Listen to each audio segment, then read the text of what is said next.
So how's your Iran war been so far? You enjoying the Iran war? Well, that really depends on who you are.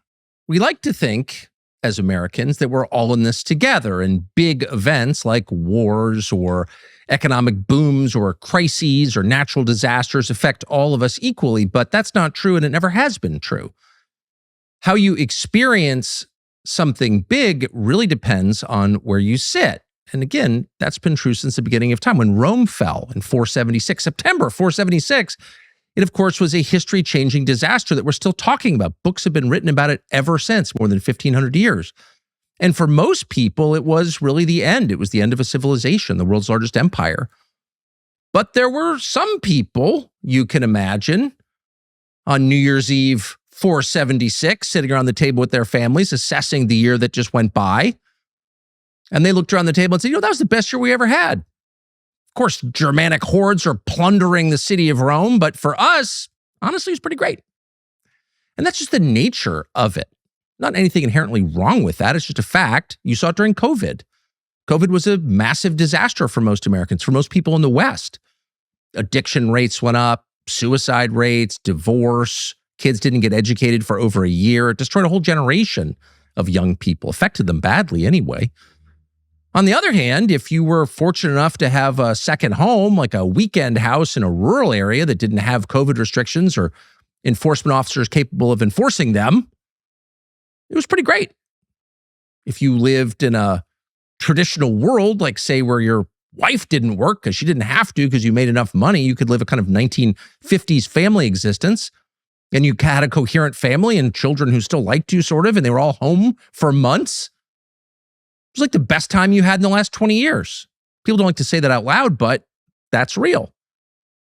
And the Iran war is a little bit like that. It's an event that is affecting our lives right now, are certain to define our lives in important ways going forward, an event that's changing the world for all time, an event that people will write books about. And for most, it is a disaster, a true disaster, not just for the thousands who've already been killed or the dozen countries that have been bombed, or for the hundreds of thousands of Britons in the UK who've dropped below the poverty line already, 2 months in, et cetera, et cetera, et cetera. It's a disaster. But for some small, select group of people, it's been awesome. Let's check in with our old friend, hedge fund manager Bill Ackman. This was him 2 days ago on CNBC.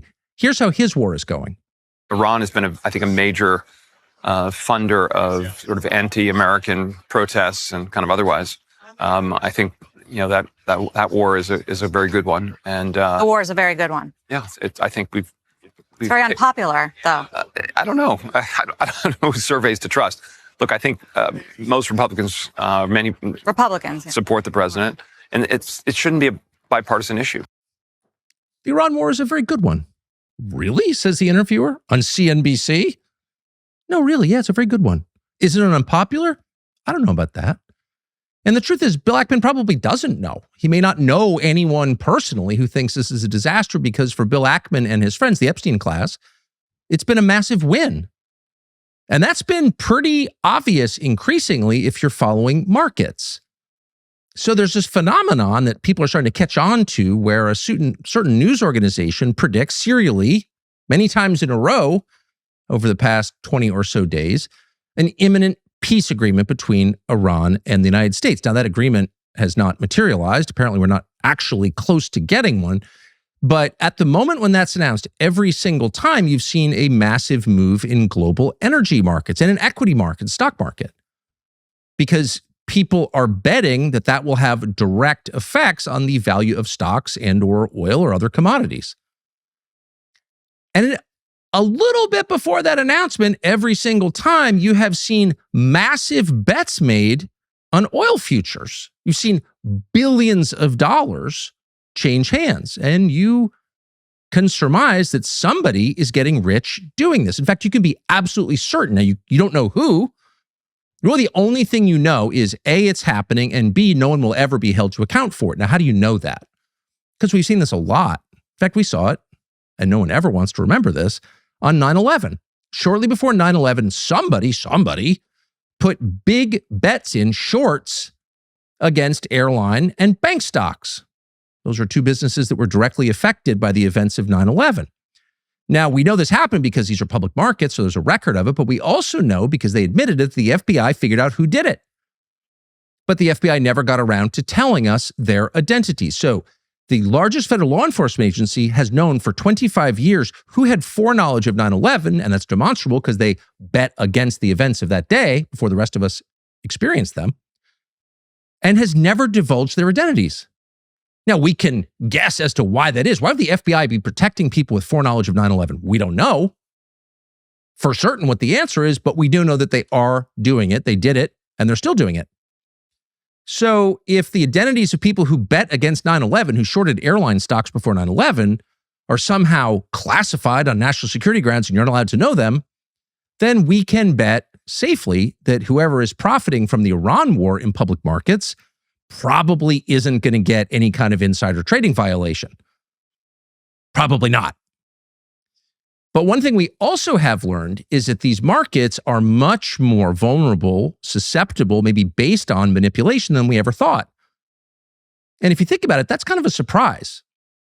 Even people who complained about how central the stock market is to the American economy, and you can argue whether we have a real economy if it's based on anything, that's an academic argument.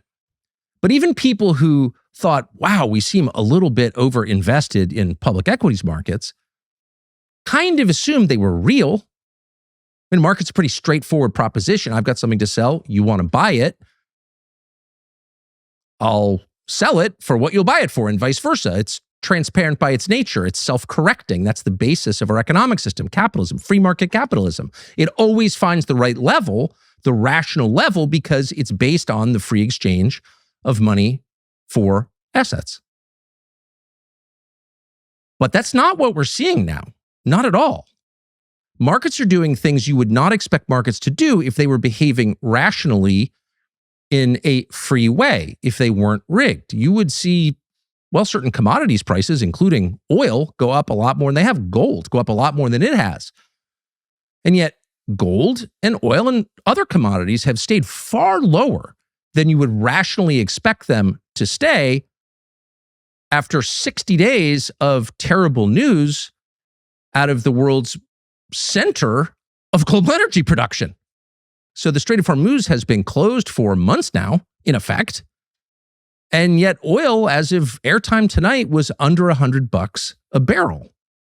Much lower than it was in, say, 2008. That is bizarre. But it's more than bizarre. It's fake. It is obvious. It's become too obvious to deny over the past couple of months that public markets are not what they told us they were, which is to say open and free and equal for everyone to participate in. It's going to take a long time for that understanding to percolate down to the level of retail investors. But the knowledge is there, and you can't kind of deny it, that some people are getting rich from this and most people aren't. And it's not exactly clear the mechanisms by which they are, but it's very obvious that it's happening. We're not accusing Bill Ackman of participating in this. It's not like Bill Ackman would talk down share prices in publicly traded companies to make money. Oh, wait, he's done that his whole life. But in this specific case, we have no evidence of a crime, assuming it still is a crime.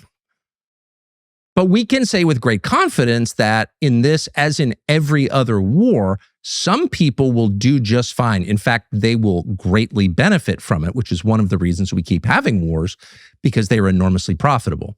It's hard for normal people to appreciate that that could possibly be true.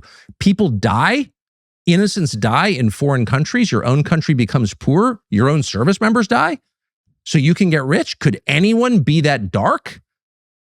Yeah. And we're watching it now. So there is a part of the population that thinks this has been a very good war and isn't even aware that it might be unpopular with anybody else, because I haven't met anyone, in the famous words of Pauline Kael, who didn't vote for George McGovern, who lost very badly in 1972. We all live in our own worlds. So Bill Ackman doesn't know anyone. He doesn't think this is a great thing. It's a great war. So how's the rest of the country doing? Well, the chairman of the White House Council on Economic Advisors, Kevin Hassett, was called to the lawn today to give an account of the American economy. And that's a tough thing to do, and we say this with great sympathy and no no personal animus toward Mr. Hassett at all. But here's the tape. Here's what he said. So the consumer is really, really firing on all cylinders, just like the corporate sector you're seeing in the earnings reports. And they're doing that because they have so much more money in their pockets. In fact, I had the head of one of the big 5 banks in my office yesterday going through the credit card data. And just as Secretary Bessent said, credit card spending is through the roof. They're spending more on gasoline, but they're spending more on everything else too. Credit card spending is through the roof. Now, again, you feel bad for the man who has to present those data to the public as if they're a win. But think about this for a second. The average interest rate on a credit card, not even a new credit card, but an existing credit card, which is to say a credit card held by someone with a track record of paying money every month to credit card companies. These are not high-risk credit cards. These are normal credit cards. The average interest rate in the United States right now is 23%. 23%. And by the way, that goes up to 36%, probably higher than 36%, but officially 36% is the highest rate any mainstream credit card will charge you. You could go get a personal bank loan for 11%. So you could borrow money at less than half the rate than you're getting from your credit card company. So why would anybody use a credit card and roll over the interest? 40% of American adults cannot repay their credit card balance. That's 111 million people.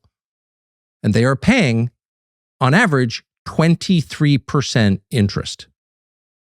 So that's not a win. That's a sign of desperation and impending poverty.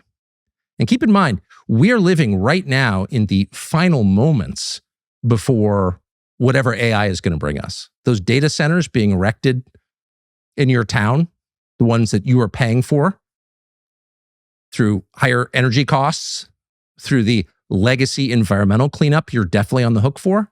Those data centers are being constructed in order to eliminate half of all American white-collar jobs. So you hate to use the hackneyed cliche, digging your own grave, but it's not entirely an overstatement at this point. Those data centers going in, destroying the landscape in your town, eating up fertile farmland in some cases, certainly making everything uglier and providing almost no jobs. Those are going up in order to facilitate AI. And the one thing, really the only thing we know about AI is that it's going to eliminate half of all productive work in the United States. That hasn't happened yet. It's beginning to happen. But all forecasts from the people who are developing it, who have every incentive to downplay the negative effects of the technology they're creating, all the forecasts suggest in the next 2 or 3 years, we're going to see economic disruption on a scale we've never even conceived of. Keep in mind that economic change always precipitates, always forces political change. And if the economic change is profound and abrupt enough, it causes revolution. The First and Second World Wars were a reaction to the Industrial Revolution. Of course, Marxism was a reaction to the Industrial Revolution. But no technological change in all of history matches the abrupt and radical change now being promised by the developers of AI.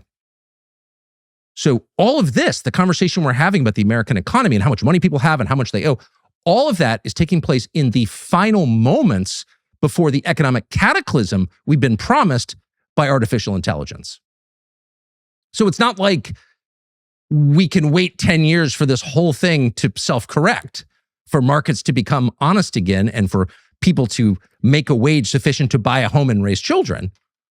This is all happening, which is to say people are getting poorer and far more indebted on the eve of what we should all be staying up late worrying about and trying to fix. But instead, no one is worried about it in any position of authority. People seem to be wholly focused on cashing in on it. Build the 40,000 acre data center as soon as you possibly can. Get taxpayers to pay for it, in effect, by shouldering the costs of running it through higher utilities, and take as much money off the table as you can while you can. That's what it looks like. Now, maybe that's an ungenerous interpretation. Maybe there are a lot of people who are really trying to build a better tomorrow through AI, and doubtless there are some of those. But big picture, that does seem to be what's going on. And you know that because no one has explained to you how this is going to be good for you. Instead, they're telling you that borrowing money on your credit card is a sign of economic health. It's a sign that we're on the right track. We have more money to spend. That's why we're buying more on our credit cards. No.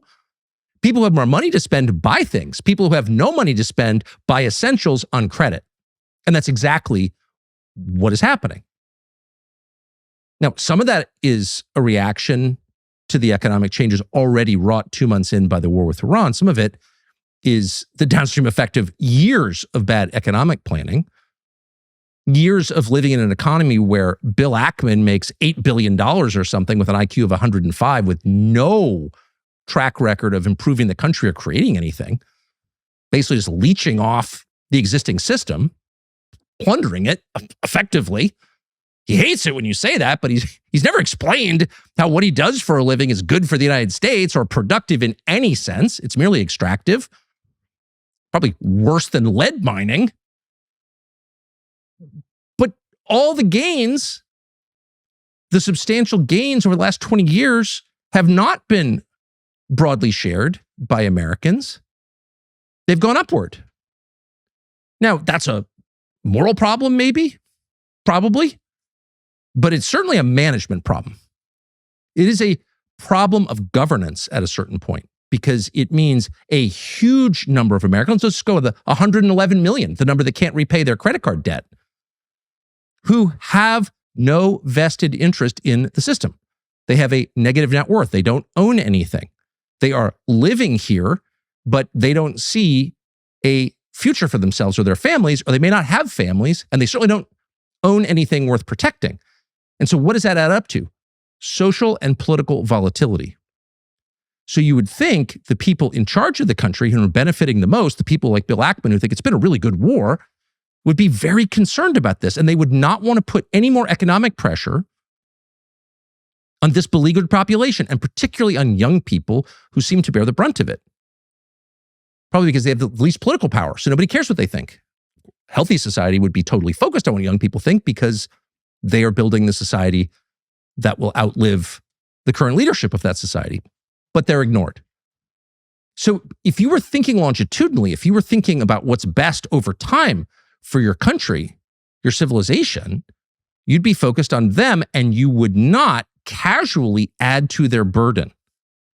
But what we're watching is a kind of frenzy of carelessness, of thoughtlessness, of callousness toward people whose lives have not gotten better over the past 30 years, but gotten measurably worse in every category of measurement. And you hate to pile on, and you hate to take the president literally, because as I've said many times, Trump is not meant to be taken literally, sort of like reading poetry. The theme is what matters. The feeling it evokes is what matters. I've made that argument. And it's often true. But at some point, particularly when you're talking about hard numbers, the prices of commodities, for example, in the middle of a war that is affecting those prices, it is worth paying attention to the president's own estimates of the costs of this voluntary war that he started at the demand of Israel. So here's the president, I think yesterday, explaining his view on oil prices. I also thought oil would go up to 200, 250, maybe 300. And I know it will be short term, but I thought it would go. I looked today, it's like at 102. And that's a very small price to pay for getting rid of a nuclear weapon from people that are really mentally deranged. It's 100. I thought it was going to go to 200 or 300. Really? What would $200 a barrel oil mean? Well, we've never had it. We've never had and these are adjusted numbers. We've never had $200 a barrel Brent crude, period, in world history. But what would happen if we did? Well, I don't know, $10 a gallon for unleaded at the pump? More for diesel? Much more for jet fuel? What would that mean? Well, it would mean inflation, possibly hyperinflation. What would $300 a barrel oil, which the president said he imagined we could have, what would that mean? Well, it's not even worth guessing because no one's even modeled it out. No one's even taken the time to write out the formula or guess as to what effect $300 a barrel oil would have on human civilization. But you can be absolutely certain it would be the end of a lot of things that we take for granted. Certainly air travel, jobs. It would be a true disaster on the level of, I don't know, a national tsunami or hurricane. It would affect every person in the United States making less than $1 million a year. It would crush people. Already at $100 in the US, $100 oil, you just heard the president say it's 97, something like that. People around the world are worrying about famine because, of course, oil is not just used to produce gasoline and jet fuel and asphalt and kerosene and all the familiar products. It's also used to produce fertilizer, all kinds of petrochemicals used in manufacturing, but fertilizer. And without it, crop yields go down and people starve in the most populated continent in the world, which would be sub-Saharan Africa. So already you are seeing a massive human cost, not well reported in American media, to a relatively small spike in global oil prices. And here you have the president saying, I thought it could be $300. That's like saying, well, I thought they might drop a neutron bomb on Chicago, but, I just wanted to risk it. No president should ever be willing to talk that casually about the economic destruction of his nation. The justification for it. It's worth it, said the president, because Iran had nuclear weapons, and you can't let crazy people have nuclear weapons. So it's almost not worth rebutting that with the facts, which are as follows. Iran did not have a nuclear weapon. It did not have ICBMs to deliver that weapon here or anywhere near here. It did not have an active nuclear weapons program, and the American intelligence community, all 18 separate agencies, determined that conclusively after studying it for years, and with the motivation to find said nuclear program, they couldn't. So no, Iran did not have a nuclear weapon. It was nowhere near getting a nuclear weapon, despite the lying you have often heard. That was not even an imminent threat. It was not close to an imminent threat, despite the fact the Israelis had told us and the US Congress for over 20 years that it was an imminent threat. That was a lie. But you have to ask yourself, even if it was true, would that justify destroying the American economy? Would it justify, I don't know, driving 200,000 Britons into poverty in 2 months? And that's just the opening salvo. Would it justify a famine in Africa? No one wants to say it. There are a lot of countries with nuclear weapons. You don't want any of them to have nuclear weapons because any normal person thinks nuclear weapons are bad because they are, by definition, weapons of mass destruction that kill innocents. So they are bad as a category. But there are a lot of countries that have them, including countries with, well, leaderships that are filled with religious extremists like Israel and Pakistan, and in a way, North Korea. And the world has been able to continue for now almost 30 years with a nuclear armed Pakistan. It's not ideal. Maybe we should have done something during the Clinton administration to stop it. But we haven't had to destroy the American economy in order to do something about it since then. Of course not. And in fact, the deeper truth is that there is a kind of stability, as bad as nuclear weapons are, when rival nations possess them. India and Pakistan, which are countries with a long, almost 80-year history of hating each other and many wars in the interim, have managed to fight fairly bitter conflicts since 1947 without using nuclear weapons against each other. How is that possible? Well, the mutually assured destruction principle, which, as ugly as it sounds, is real. It's absolutely real. What you don't want is a nation that feels no constraints whatsoever, that feels it can do whatever it wants. It feels it can roll into its neighbor's sovereign territory and expel the population and kill people. This is exactly, we thought, the lesson of World War II. That's bad. But that's kind of what you get when you have a country that feels it has unconstrained power. It can do whatever it wants. What does it tend to do? Well, whatever it wants. And so you could at least make the case academically, even if you disagreed with the whole idea of nuclear weapons and thought they were probably inherently evil, even if you wondered where they came from in the first place, even if you had dark suspicions about the genesis of nuclear weapons, and some of us do, you could still make the case on a pragmatic basis that look at the effects. Look at the effects. They are less bad than this. So that's the explanation from the president. You can see why an administration that had higher levels of support from young people a year and a half ago than any Republican in memory, young people came out for Donald Trump to vote for Donald Trump. Why did they do that? Because they are dissatisfied with the system as it is. They understand it is rigged against them, because it is. And they felt that here was one man strong enough to stand up against that system. They tried to put him in jail. They tried to impeach him twice. Here was a guy who understood what he was up against and would take it on and was brave enough to do that. And a year and a half in, what they've seen is a guy who got in office and immediately took the side of the people who persecuted him. For the preceding 8 years, he took their side and became their most valiant champion and began to persecute their enemies as he himself had once been persecuted. He switched teams. And they look at this, and they may not understand all of the details, but they look at this in horror, and they feel betrayed. And that is obvious from the polling numbers. And these are polling numbers that are so stark that you can't actually lie about them. You can't spin them. Donald Trump's drop in support among voters under 30 is precipitous. It's off a cliff.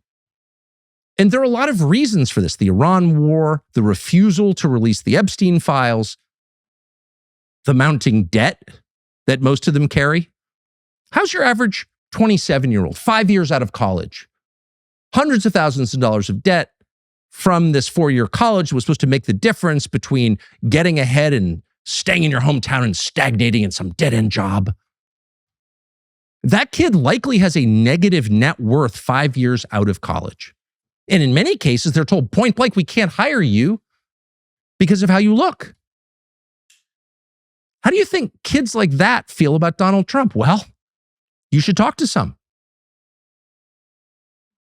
So at this point, you have to ask, what's the solution? What are people like that, voters like that, young people, not exclusively, but heavily young people, what are they looking for? Well, probably what all people are looking for: honesty, fairness, decency, a sense of humor, courage, a willingness to actually stand up and fight entrenched power. That's what they're looking for. And who do they look to? Well, there aren't many. One of them is a guy called Thomas Massie. He's a member of Congress from the Commonwealth of Kentucky, not the most important state in the Union, not one you hear about too much. He's a member of Congress, one of 435. You may have heard his name. Why? Thomas Massie is, in his district, and probably nationally, but certainly we know for a fact in his district, the most popular person among young voters. 80% approval rating among young voters. Why is that? Well, once again, because Thomas Massie has made good on the promises that Donald Trump made to the nation, to these very same people who supported him in 2024, and he's stuck with it. Thomas Massie is a better standard bearer for Trumpism, for the America First ideology that Donald Trump ran on 3 times, than Donald Trump is. A far better spokesman for that, because he has not changed. And moreover, he's a thoroughly decent man. Cheerful, kind, loves his family, his children love him. He's self-reliant. He is, in short, the American they told us we should aspire to be. A man who doesn't brag about himself, who says what he means, who stays true to his word, and who, in the end, if it all falls apart, could take care of himself and his family. That's the American ideal. And that is Thomas Massie. That's not fake. That's real. And that's obvious in the way that he behaves in public as a member of Congress, and it's obvious in the way that he lives at home in the farm he lives in the house that he built with his hands.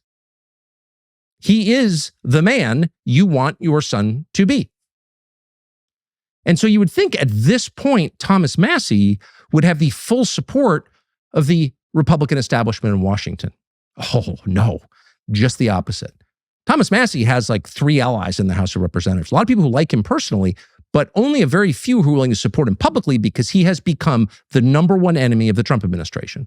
Well, how did that happen? How did a guy who ran for office on a clearer, more precise version of Trump's own platform, who had 75% approval in the last election from his own voters, how did that guy become the #1 person the Trump administration wants to destroy 13 days from today in the Republican primary in Kentucky? How did that happen? Well, there are a lot of reasons, but it seems pretty obvious this all began in this room on this show almost exactly 2 years ago in a 2-hour-long interview we did with Thomas Massie about a bunch of different topics, including his off-grid homestead that he built with himself, his own hands. He, at one point, described the experience of serving in Congress and being asked to carry water for a foreign power, Israel. Now, Thomas Massie has never been hot on the topic of Israel. Thomas Massie probably hasn't spent 20 minutes in his entire life talking about Israel or thinking about Israel. He doesn't hate Israel now.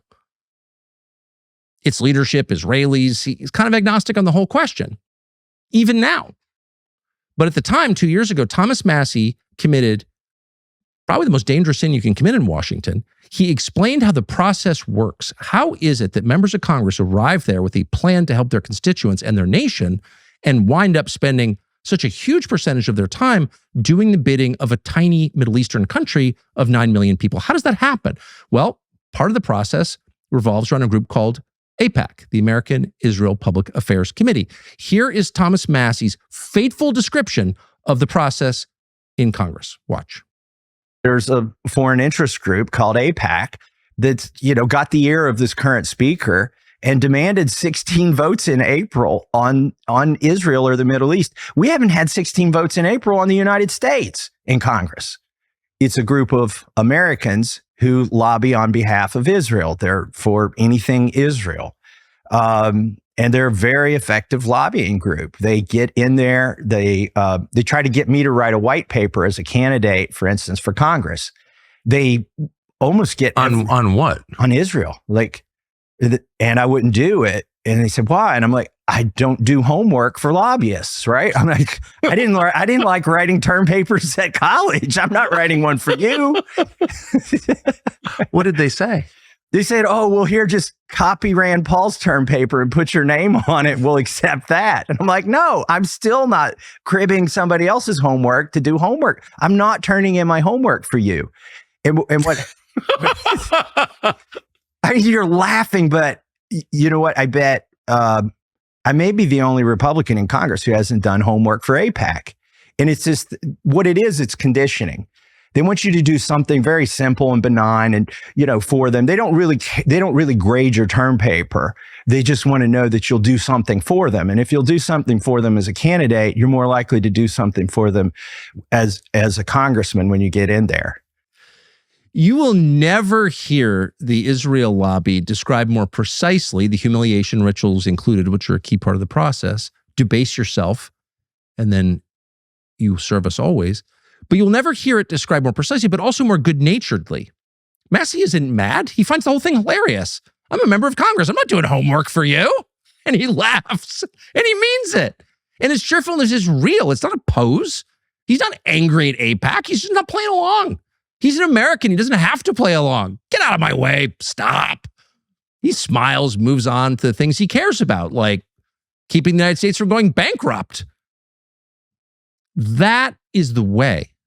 That is the way right there.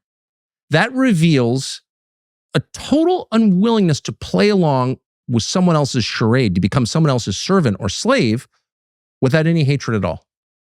Thomas Massie isn't mad because he knows he can't be controlled. He's not a rich man, but you can't bribe him. He has everything he wants.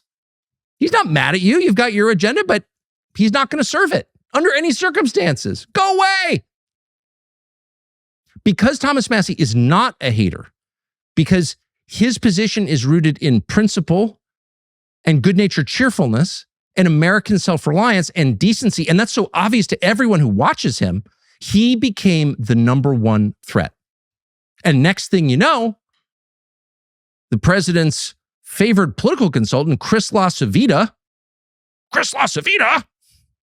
is tweeting that Thomas Massie is, quote, garbage. Garbage? You just call that man garbage? A political consultant has the brass to call that man garbage. A guy who literally sells his allegiance to whoever will pay him is calling that man garbage. Yes. Now, why would Chris LaCivita say that? Well, because he's been hired by an Israeli called Miriam Adelson, a woman who was married to the late Sheldon Adelson, who made billions in the gambling industry, now mostly in China, who was one of, if not the single biggest contributor to Donald Trump's campaign last time. Now, she may be an American citizen, but she was asked point blank by the president on camera, what country are you more loyal to, the United States or Israel? And she indicated very clearly Israel, which is her right, of course. But she kind of, in stating that, gives up her right to influence American politics. People with loyalties, self-professed loyalties to other nations, should not be involved in our politics. They certainly shouldn't be central players in our politics. And yet now she is, as she was in the last election. Miriam Adelson, who it's not clear has ever been to Kentucky, is spending, through Chris LaCivita, the president's political consultant, who has decided Thomas Massie is garbage, human garbage, whatever it takes to take the seat away from him, because he committed the crime of describing how things actually work in the U.S. Congress. And that cannot be allowed. And as a lesson to others, future Thomas Massies, anyone who gets the idea that maybe I'll get to Congress and tell the truth about how things actually work, maybe I'll put my own country, my own community, my own people ahead of other concerns that have nothing to do with this country or its people. Maybe I'll let those people know, don't bother, because you'll be crushed. You won't win, and if you do, there'll be Chris LaCivita out there calling you garbage, attacking your wife, as they have, spending tens of millions of dollars against you just to make sure that no one else tries to be you ever. All of which leads to where we are right now, which is a moment where a Republican congressional primary in Kentucky is the single most important political race of the year. Because if they are successful in doing this, crushing a man, defaming a man, slandering a man, attacking his family, purely for the crime of telling the truth about them, about how they operate, about the nature of the Epstein class, then you have to wonder, why are we voting in the first place? What is the point of all of this? Is there a reason to participate in the process? If in the end, some Israeli casino lady can come in and just determine the outcome with Chris LaCivita, that's not democracy. It's not even a poor facsimile of democracy. It's just straight up teeth-bared oligarchy. It's shut up and obey. It's a foretaste of life under AI. It's the control grid, actually. And so while we can, it's probably worth doing whatever it takes within the bounds of the law to prevent that from happening. Not because Thomas Massie is going to change the system single-handedly. He's not, and he's happy to admit that. But because crushing Thomas Massie for the crime of telling the truth is itself a moral crime. You can never punish people for telling the truth. And yet in Washington, the only people who are punished are those who told the truth. And at some point that has to stop, or the system itself lacks all legitimacy. If you think companies like Dr. Squatch and Burt's Bees are small and wholesome, think again. Like so many great companies, they've now been bought by mega corporations and private equity firms who hijack the brands and fill them with the same corporate garbage that everybody else sells. That's where we're excited to partner with a company that is doing things differently. The Van Man Company. What a cool name. They started the tallow trend a few years back with their grass-fed tallow moisturizers. They've been crushing it ever since. Clean, nearly edible solutions to your everyday product needs. Here's the thing about tallow. It's the best moisturizer on earth because the fatty acids in tallow are pretty much identical to the oils in your own skin. Your body recognizes that. Use it once and you feel the difference. Your skin feels softer and smoother than anything you've gotten from a bottle full of chemicals and fillers, because there's nothing in there that's bad for you. You can practically eat it.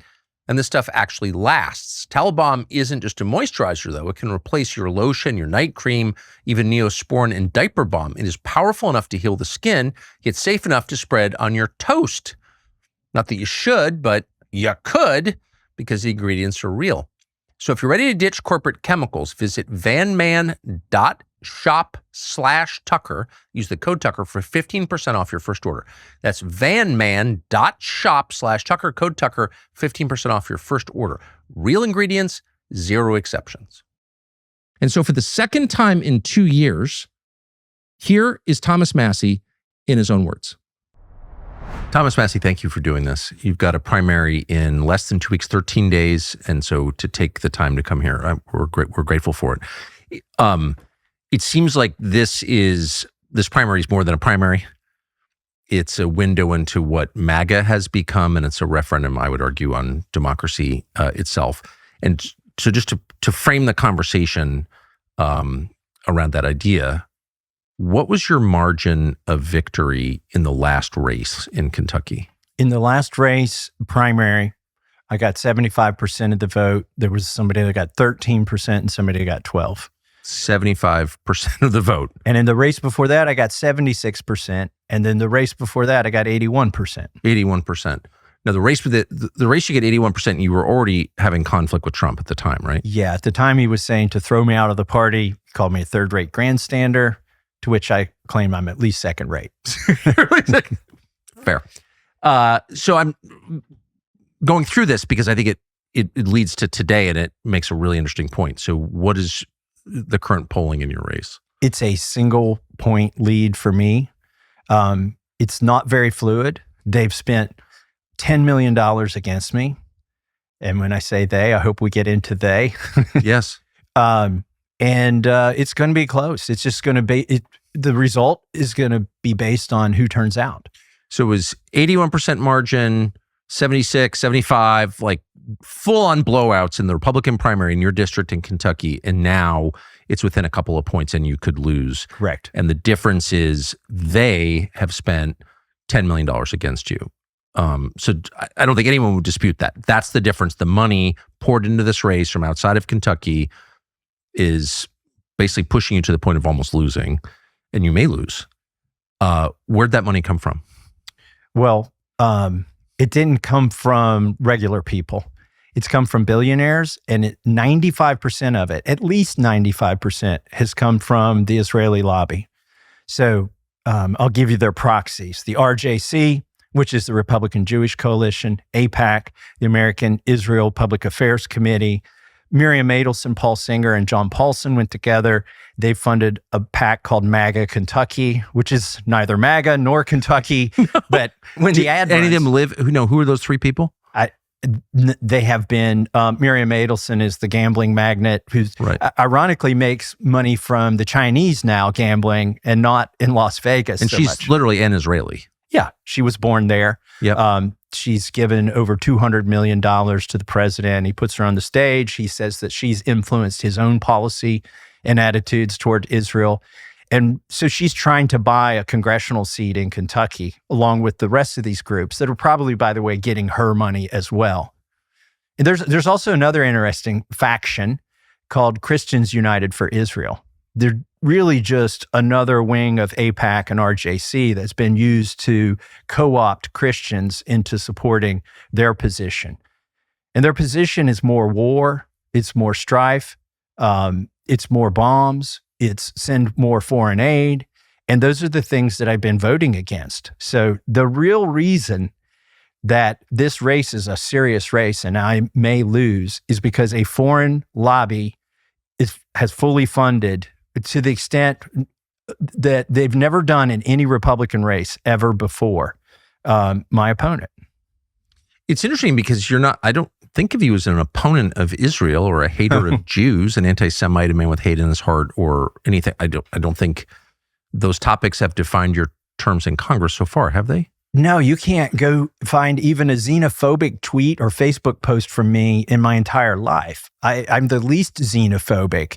I went to MIT, which is a real melting pot of different nationalities and races and ethnicities. And it was a meritocracy. And that's what I'm used to is just, come to me with your ideas. I don't care what color your skin is or who your parents were. And let's talk about things. But it turns out that I've never voted for foreign aid. And in fact, For Israel? For Israel, for Egypt, for Ukraine. For anybody. For anybody. In fact, I've offered amendments as soon as I got to Congress in 2013. I had an amendment to defund the foreign aid to Egypt, which seemed like a good idea at the time because they were in the middle of a coup.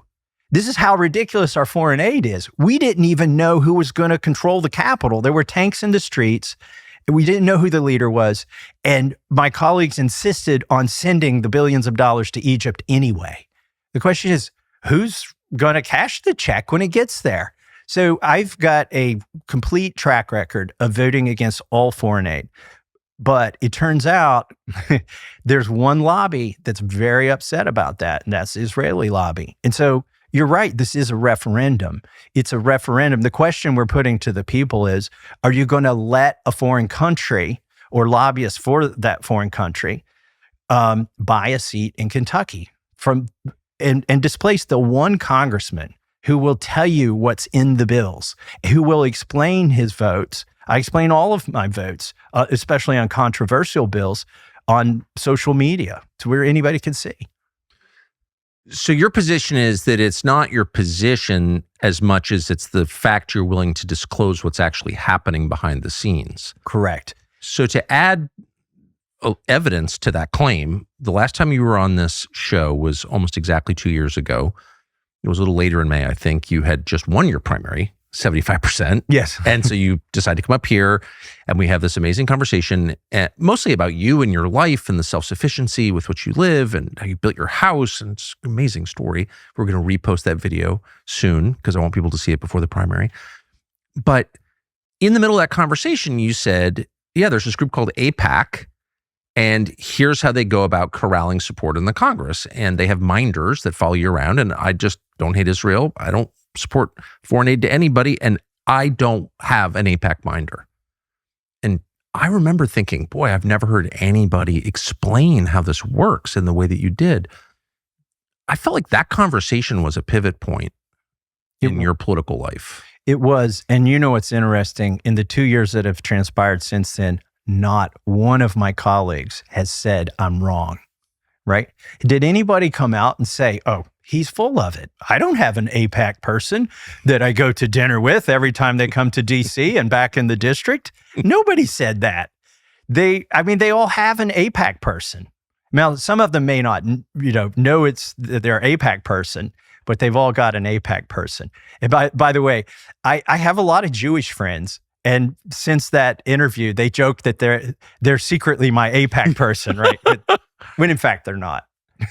But it wasn't just that you voted against AIPAC's priorities, or some of them anyway, which you did, because there are people who have done that before, but you described and you opened to public view the process. You pulled the curtain back. Correct. And that was the crime. Right. The crime is transparency. It's not obstructionism.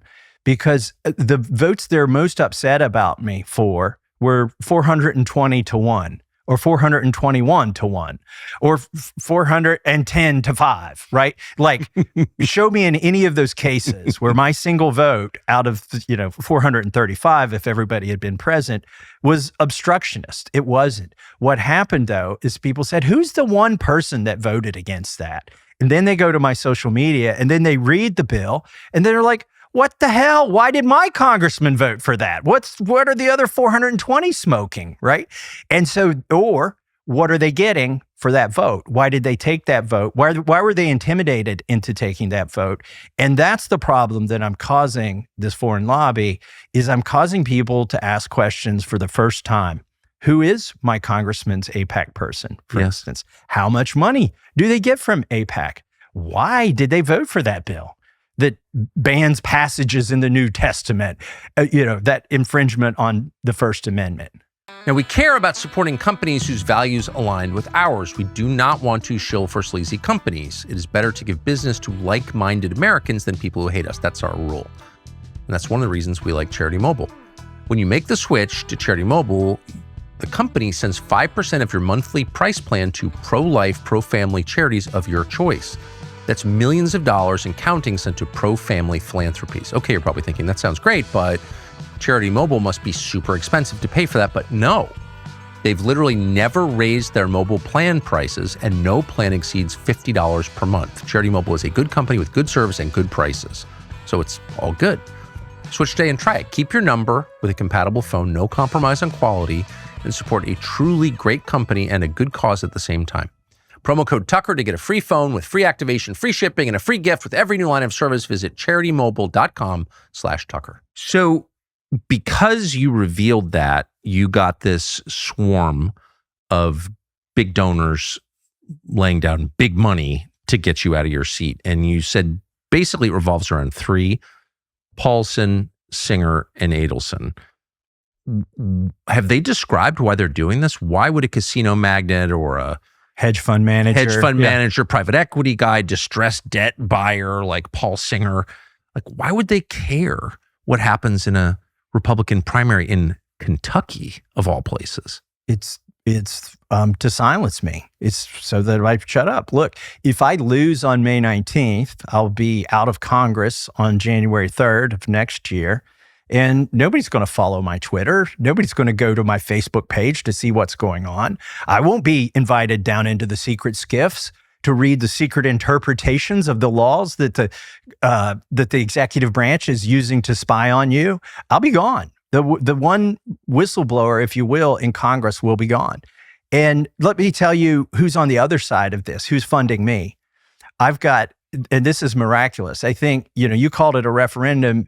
I think it may be a movement within the MAGA movement is what we're seeing, because I've got over 33,000 donors and the average donation is less than $94. These people, they don't have a lot of money to give, but they can't be intimidated, right? By the White House. They can't have their environmental permits pulled on a big data center.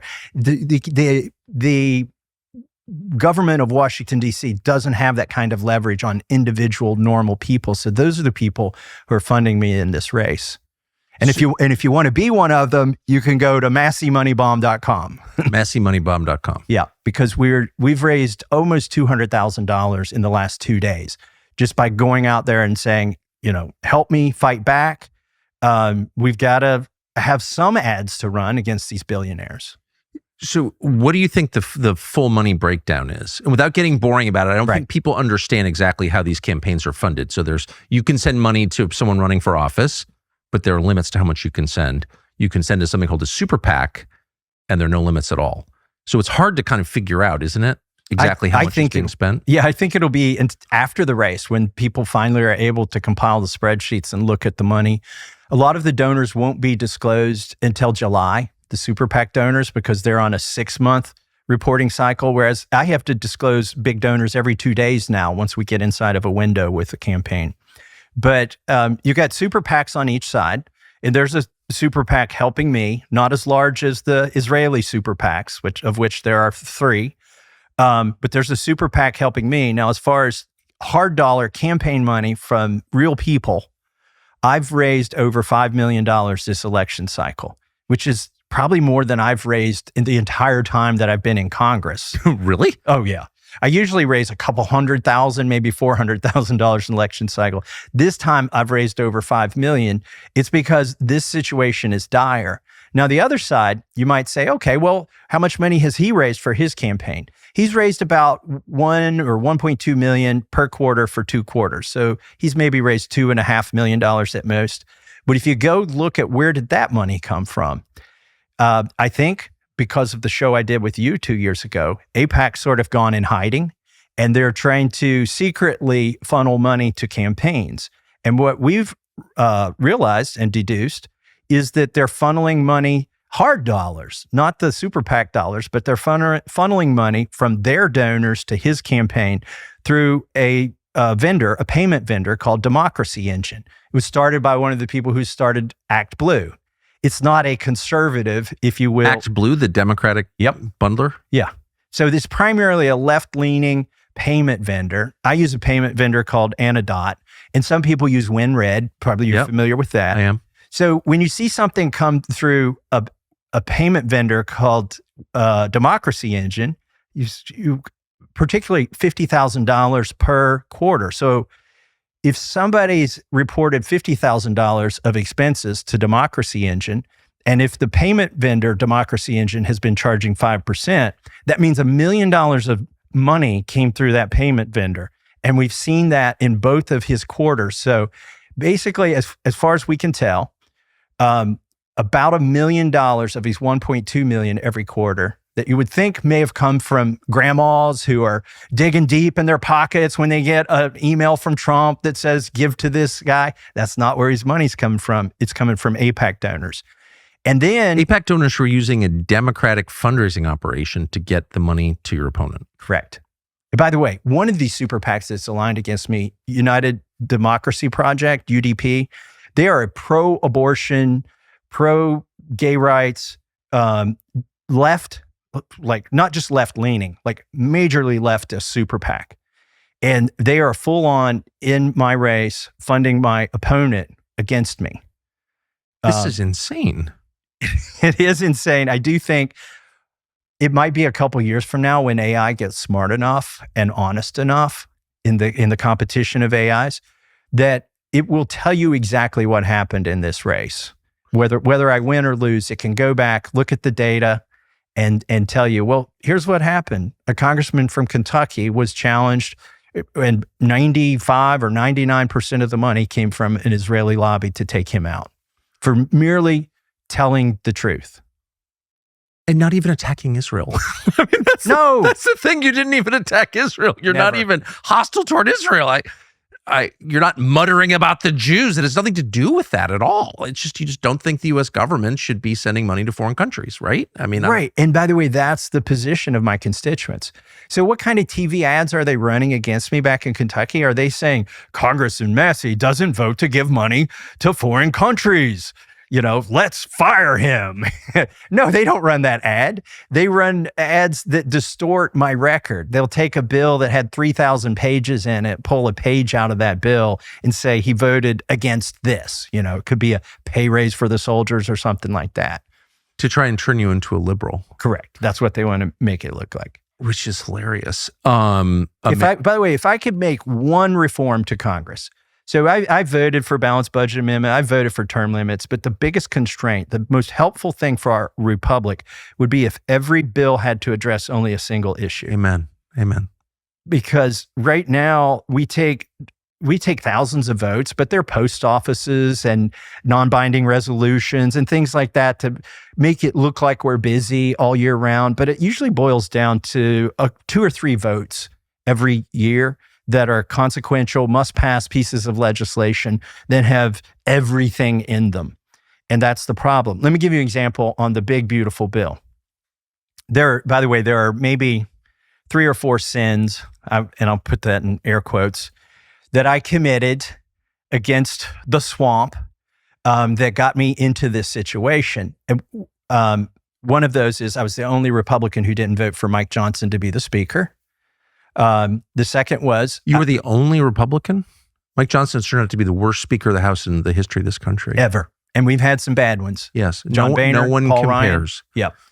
Yep. So I didn't vote for the speaker. At least twice, they brought up a continuing resolution of Joe Biden's budget. And I'm like, wait, I thought we control the House, the Senate, and the White House. Why are we just going to keep going on autopilot with all the things Joe Biden did? Yet they did, and I voted against those things. And in fact, in one of those bills, they attached an amendment that had nothing to do with the budget to kill the hemp industry in Kentucky. Like the hemp industry is almost dead. It's like, hundreds of millions of dollars, thousands of jobs wiped out in one continuing resolution because everybody was afraid not to vote for it.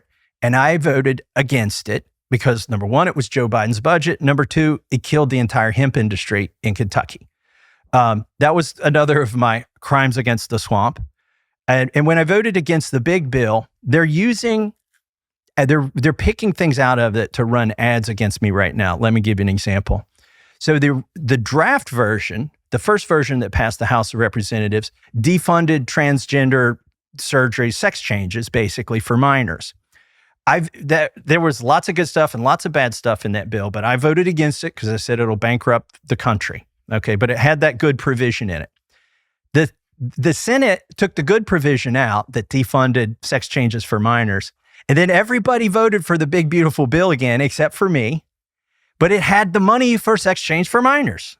So because I voted no against both versions, they prefer to use the first version and run ads and say that I voted not to defund sex changes for minors. When in fact, everybody who voted for that damn bill in the end put the money back in for sex changes for minors. What liars. It's a total lie. Who put out that ad saying that? These super PACs. Again, they're not talking. They're distorting my record instead of telling you why they're trying to flush me out of Congress. They want to flush me out of Congress because I don't vote for foreign aid.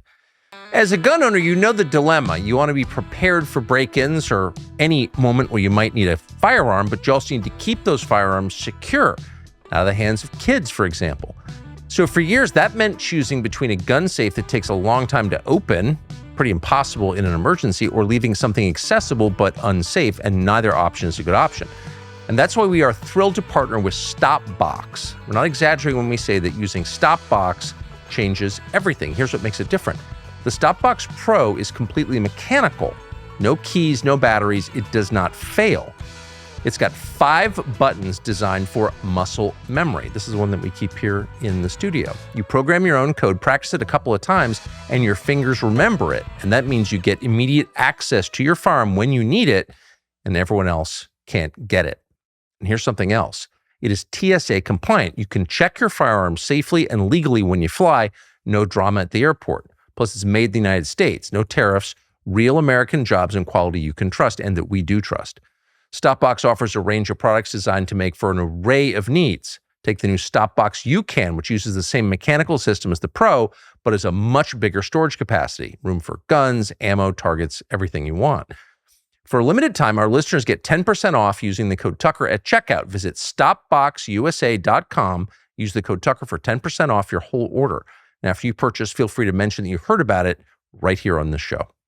It's just, I guess what I find head spinning, bewildering, and honestly infuriating is that a bunch of serious, committed liberals are trying to kick you out of Congress on the basis of the lie that you are a liberal. Liberals are calling you a liberal. Correct. These, if you look at Chris LaCivita, who's a liberal, who's the president's consultant, is calling you a liberal, and he's too liberal for the district, says the guy whose values have no connection at all to your district. Well, look at Miriam Adelson, Paul Singer, and John Paulson, the 3 people that fund MAGA Kentucky. They funded transgender activism, partnered with George Soros. They've funded abortion candidates. They've done fundraisers for Chuck Schumer. It's true, they are Republican super mega donors, right? But they've given money to Liz Cheney after she voted to impeach Trump. And now they've cozied up to Trump, and they're influencing foreign policy of the United States and trying to take me out. They're controlling foreign policy to the United States. And I never got resolution to the big question. I'm sorry. What do you think the total your opponent has received both directly and on his behalf to the super PAC is? I think all in, they've spent about $10 million, their super PACs and their campaign. All in, we've probably spent about $8 million so far. And I would guess all in, by the time this is over, there's going to be $30 million spent in a Republican primary. It's right now the most expensive Republican primary for Congress in the history of Kentucky. By the time it's done, right now I hear it's the second most expensive primary in the United States for Congress, but I believe by the time it's done, it'll be the most expensive primary in the United States. That's just absolutely incredible to me. The commercials have commercial breaks in Kentucky now. There's so many damn commercials. So I just saw a spot they put up, and you tell me who did this, but it was AI generated video of you with Ilhan Omar and Alexandria Ocasio-Cortez suggesting that you were having sex with both of them, and basically saying you've got the same politics they do. Yeah, it's a 30-second spot created with AI. There's a disclaimer at the beginning in font that nobody over the age of 65 could possibly see on the TV that says it's AI. And it's not cartoony at all. It looks like a real camera, recordings that shows me walking hand in hand with the two of them, dining with the two of them, and checking into a hotel with the two of them, and uses the word throuple. I'm hoping it will backfire on the just horrible individuals who've come up with this idea and think that it will get their rubber stamp, their puppet for Israel, into Congress. It's disgusting. So we haven't even named the man running against you. Not that I guess it matters, right? It doesn't really matter. Who is this? Who is running against you? What we've found out, he looks good on paper. He served in the Navy SEALs. He's a boomer, originally from Kentucky. And he looks great on paper, but the president says he's from Central Casting and that he's a warm body. And I don't think the president understands those are not like terms of endearment. And the most interesting... It sounds like that's true, though. Here's the most interesting thing. Yeah, he is a warm body, and he may be able to fog a mirror, but he can't put 3 sentences together. His own commercials don't even have him talking to camera. He's turned down 8 debates with me. And 2 of these debates, or televised debates, they went ahead and had the debate, and I went and debated the moderator. Because I'm comfortable with what... But he's accepted no debates with you at all? 0 debates. And conventional wisdom is, if you're the incumbent and you're ahead, even by a small amount, that you should never debate the challenger, because you're just giving him a platform and giving him some notoriety and status to speak and a chance to take you out. I'm willing to debate this guy anywhere. I've said I'll let President Trump moderate the debate and I'll still win it, because this guy doesn't know what he believes in. He won't fill out any of the questionnaires from the pro-life groups, from the pro-Second Amendment groups. Those are sitting in his basement. He won't tell anybody where he stands. Is he for exceptions on abortion? Is he for red flag laws? Because those are the president's positions. So he's caught in a tough position right now. And he doesn't have an ideology, I don't think. In fact, he was in the Republican Party until 2016 when Donald Trump got the nomination for president. My opponent left the party for 5 years while Donald Trump was president. He wouldn't even call himself a Republican while Donald Trump was president. When Joe Biden won the election, that's when my opponent came back after Donald Trump lost and called himself a Republican again. So he's got a lot of questions to answer. So they found a liberal guy who's taking money from liberal guys to beat, I know you call yourself libertarian or whatever, but I mean, conventionally, you're one of the most conservative America First candidates the Congress has had in my lifetime. So basically, you're running against a liberal. Yes. And let me talk about the association of my donors and his donors with Democrats. So they started saying, oh, Massie's taking money from people that also give to Democrats. So we went and we did a core sample. We looked at the people who give me money. And we looked at all the max donors. Turns out 37% of the people who've donated to me have also given to Democrats. We went and looked at his numbers. It's 85% of his donors have given to Democrats. And it's because it's a core sample of AIPAC donors. And that's why you've got 85% overlap in his donors with Democrat donors, is because it's just a core sample of AIPAC. In fact, he's given to Lindsey Graham. Actually? Yes. Like $500 or $1,000. Like he was so inspired by Lindsey Graham that he gave him his own personal money, not from his campaign, before he was campaigning. And think about this. He's promising to be a rubber stamp for the Republican Party. This is the main charge that's been leveled against me, that I don't vote with the party enough. I vote with the party 90% of the time. But listen, there's 10% of the time where I don't care who the president is, I'm not going to change the position that I promised to take to my constituents. So for instance, when the party votes for warrantless spying on Americans, I don't vote for that. when the party votes to warrantless spying on Americans. Yes, and by the way, in all of these circumstances that I'm going to describe to you, where I don't vote with the party, I'm actually taking a position that Donald Trump had less than 2 years ago. He was against the Foreign Intelligence Surveillance Act being used to spy on Americans without a warrant because it was used against him, he found out. So I'm sticking with that position that you need a warrant, that the Fourth Amendment hasn't expired to the Constitution when they're covering up for pedophiles. Look, the president's own children, the vice president, the FBI director, and the president himself said that they would release the Epstein files. And now I worked harder than anybody else to get it done and got it done. And that's part of the 10% where they say, I have betrayed the Republican Party. Because you voted to disclose Epstein's crimes. Correct. So it's now a core tenet of the Republican Party that you have to hide the crimes of a left-wing Democrat who was touching kids. It seems to be. And the president himself has said it's a hostile act.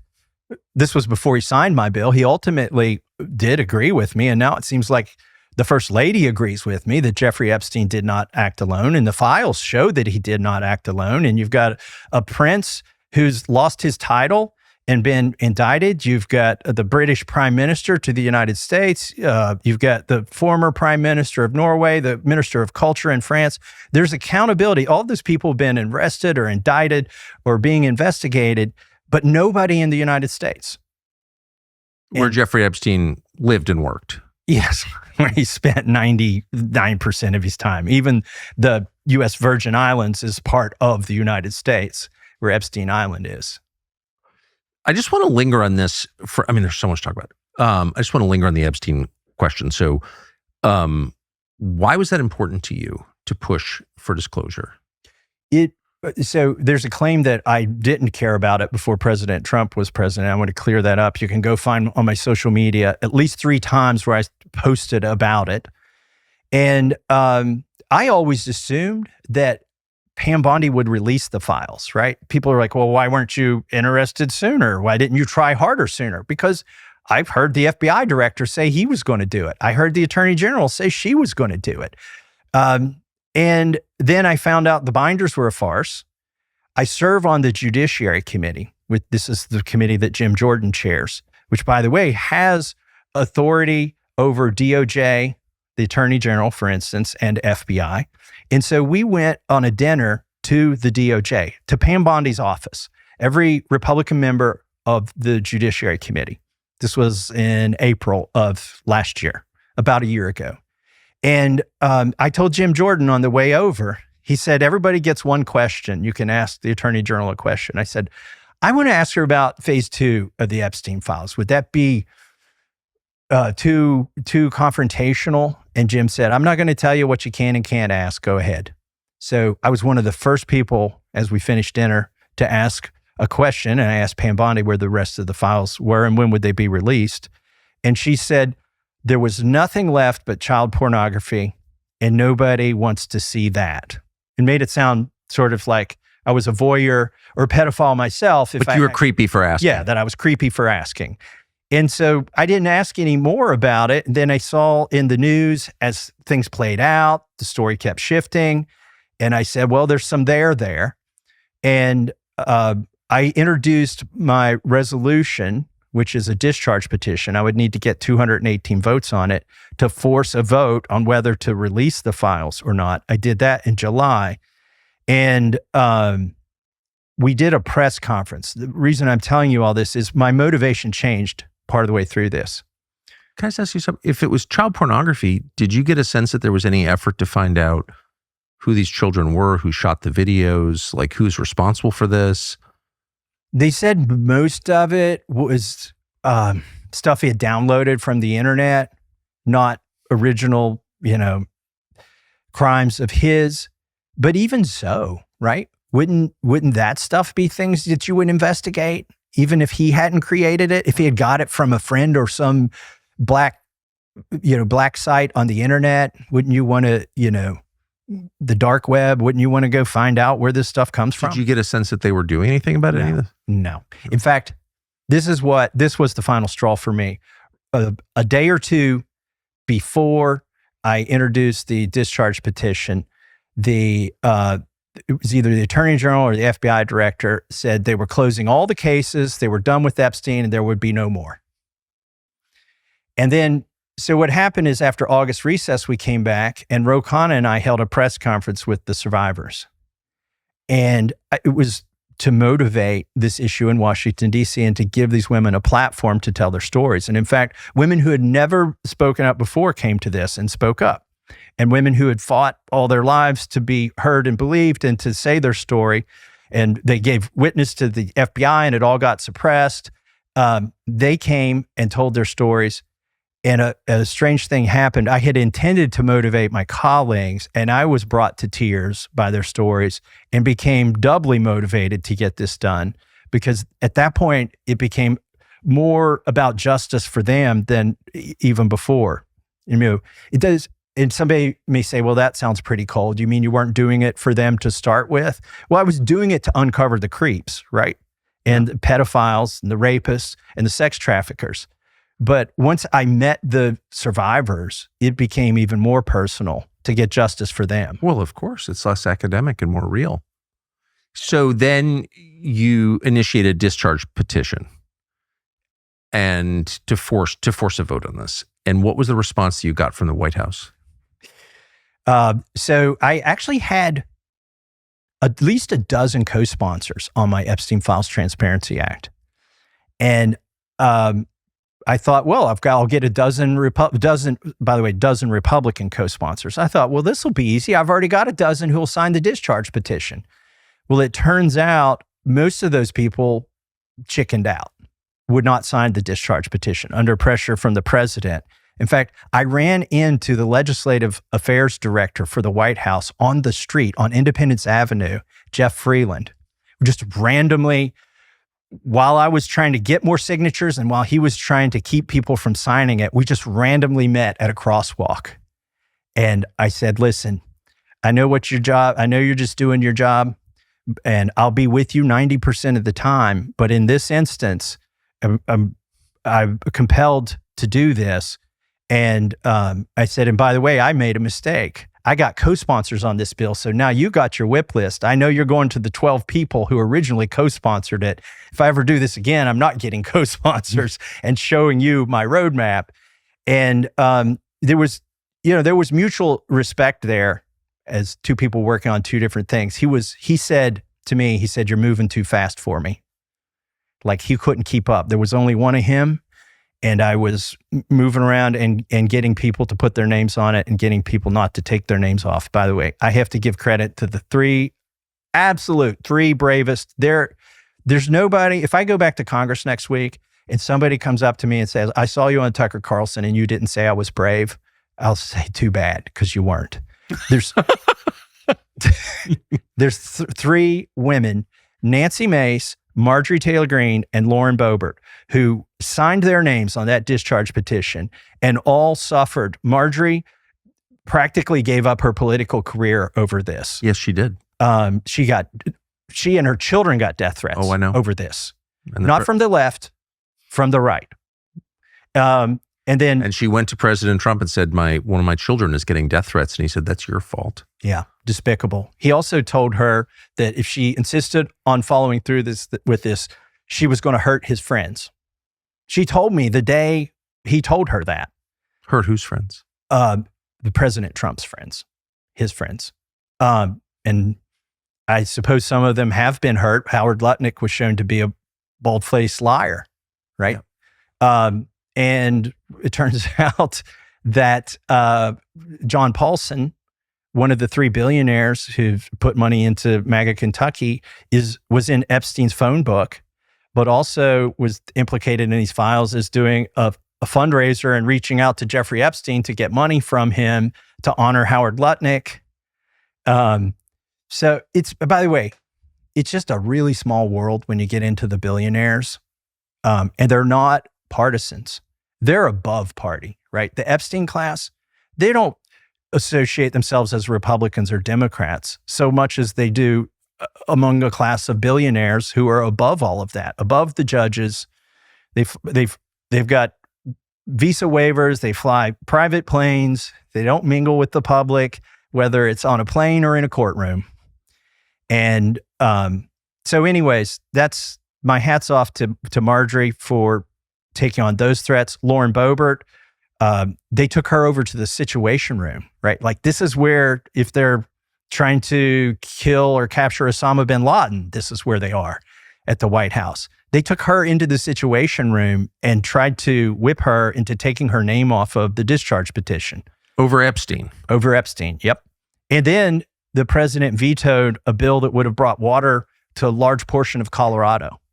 Like, over Epstein. Over Epstein. And this isn't even, at this point, it's not just about Lauren Boebert. Why are people in Colorado deprived of water? Because their representative wants to expose a sex trafficking ring.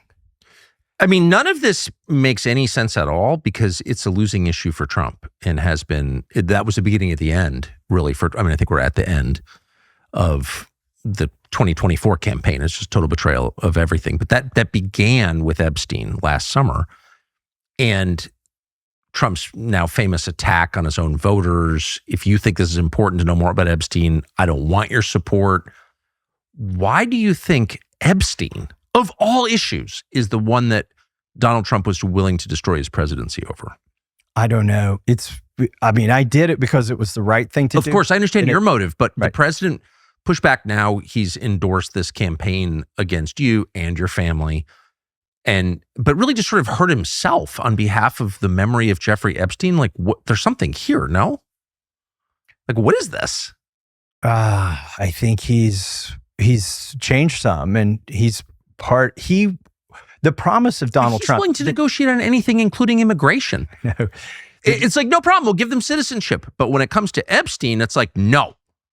And it does raise questions about, like, how did Epstein die and who signed off on that? And why was Epstein rearrested, actually, for crimes he'd already been convicted of and brought back from France to the United States, and then gets murdered in prison less than 2 months later? Like, what is that? And maybe there's a connection, or I don't know. I'm just guessing, like, what is this? It's the people who are funding the ballroom, the people who are funding the arch, the people who are funding the rebranding of the Kennedy Center.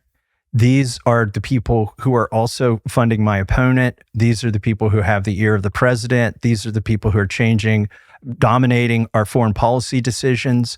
They're the billionaires. And these are also the same people who are in the Epstein files, by large part, or their friends are. Their social. I just want to say stop, and I want everyone to just stop and rewind the tape when you said that. Okay, maybe just answer the question. I think I did. I tried to answer the question. Ugh, the hair on my arms just went up. Okay.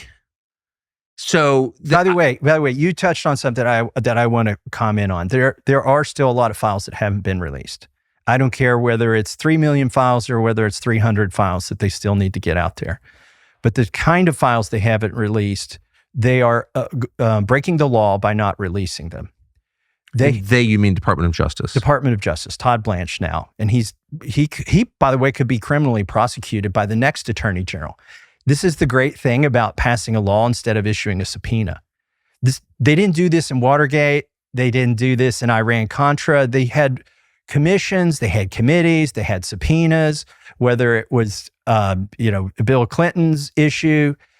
This is the first time, the Epstein Files Transparency Act, where a member of Congress or members of Congress got a law passed in the House and the Senate, signed by the president to compel the release of documents. What does that mean? Why is it different? Because every subpoena from Congress expires at the end of Congress. This law never expires.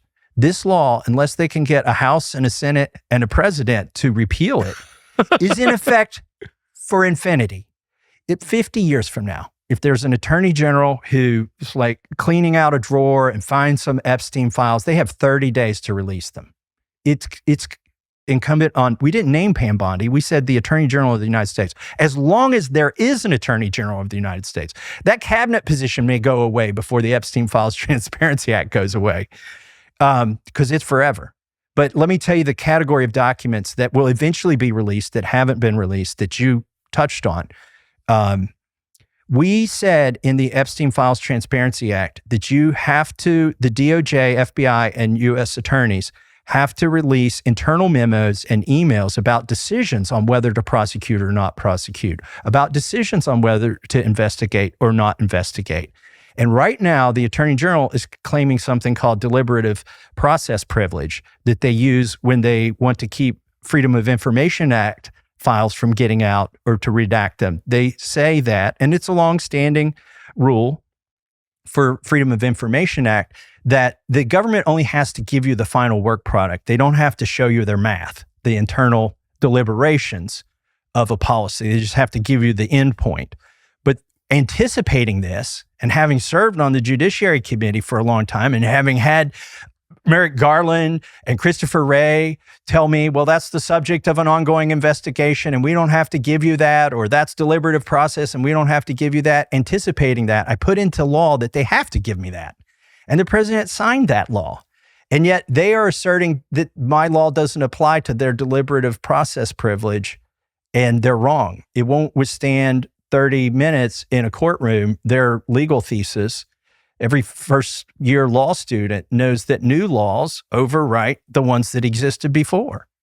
And so I think eventually there will be a forum. Some survivor will sue the Attorney General or the government for not releasing those particular files, and it'll get adjudicated and we'll get more files. Do you ever ask anyone in the administration or the Congress, like, why is this a hard thing for a Republican administration that was elected to, quote, drain the swamp to do? Why would it be hard? You would think, since most people identified in the Epstein files were partisan Democrats and donors to the Democratic Party, it'd be pretty easy for Republicans to be like, yeah, the other guys did this. And there were some Republicans, but not really. It's mostly Democrats in those files. So why is it so hard? Like, what the hell are we, what is this? Well, Pam Bondi, when I cross-examined her in a hearing while she was still Attorney General about the Epstein files, she protested to me that, this also went on under the Biden administration. And I said, of course it did. Right. That's and it went on under the Obama administration and the Bush administration. Like, it spanned 4 administrations. Yes. 5 administrations, counting Trump twice. And I told her, you're just responsible for this portion of the cover-up, right? So the reason I think they don't want to admit that they have covered this up is then they admit that there are 2 tiers of justice in this country, yes, and that every administration, at least every attorney general, has been in on it. That is exactly right. There are 2 tiers of justice, and some people seem to be immune from law, and some people are just henpecked to death by the law. And that's why I want to know their decision process, because then we'll find out in 2008, why did they give Jeffrey Epstein a light sentence when they had him dead to rights to lock him up? You think we will find out? I think eventually, because the law goes forever. And I think just by random selection, we'll eventually end up with an attorney general. If they don't delete the files before that attorney general sits in the seat, whoever that may be. Do you have any sense of how much hasn't been released from that case? Well, I know that set of particular files haven't been released. I know that they put some files up and took them back down, and they've not put them back up again. And you may say, well, didn't people get archives of those files while they were up? Why do you care that the files haven't been put up again? Yes. It's because I have the ability to go look at unredacted files over at the DOJ. And some of the files that I wanted to look at unredacted, because I believe they implicate co-conspirators with Jeffrey Epstein, haven't been put back up onto the public site nor the private site. So I can't go look at documents unredacted that may contain the names of co-conspirators until they put those files back in their database. What was the justification for protecting co-conspirators? Well, they said they're protecting victims. Okay. But if you're protecting victims, and so you had to take the document down, then what you do is you redact all the information that would hurt the victim, and then you put it back up. But they haven't put it back up, so I haven't been able to look at that. Then there are files over there the DOJ claims were redacted before they came into their possession. And so when I try to unredact them, I can't see beyond the redactions. And the DOJ says, sorry, that's just the way we received them. Well, the fact of the matter is they need to go back to the U.S. attorneys and the FBI that gave them those redacted documents and say, give us the unredacted documents. But they haven't done that yet. And then there's another category of files that are missing. In talking to the survivors' lawyers, the survivors have indicated that there's no evidence of their testimony in these files. Like, they know it exists. They sat down with the FBI. They did an interview, and the FBI agents are obligated to summarize that interview, at least provide a summary in a 302 form. Well, they can't even find their own 302 forms in the release of information. So we know not everything has been released.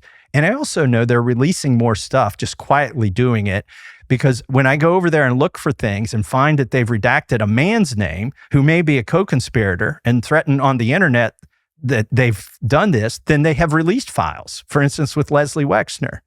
He's the billionaire who resides in Ohio. Pam Bondi, when I pointed out to her that she had redacted his name from the files, she said, well, his name appears thousands of times in the files. I said, yes, but in the one instance where it appears on an FBI document listing him as a co-conspirator in a child sex trafficking ring, his name has been redacted. In the only one place where it implicates him, you redacted it. And so I know what your question is. It was my question to her. Who redacted it? They're not giving interns a bucket of Sharpies and a bunch of documents spread out and saying, go draw a line through anything you don't think should be released. It's all on a computer, and you have to log in, and every redaction belongs to somebody. So what I want to know, and I asked Pam Bondi and she refused to tell me, is who particularly redacted that one instance of Leslie Wexner? If you were the least bit curious, you'd want to know. Do you know if the Department of Justice in this administration has spoken to Leslie Wexner? The Oversight Committee called him over there and asked him some questions. The Department of Justice did not. They mysteriously lost interest in Leslie Wexner after listing him as a co-conspirator. So they never even talked to him? Never. They had some correspondence with an attorney and decided they didn't need to talk to him. Even though he paid for the whole thing? Yeah. And so they should be wondering, like, this is why I want to know about that decision of why did they not talk to Leslie Wexner? That's in an email or a memo somewhere.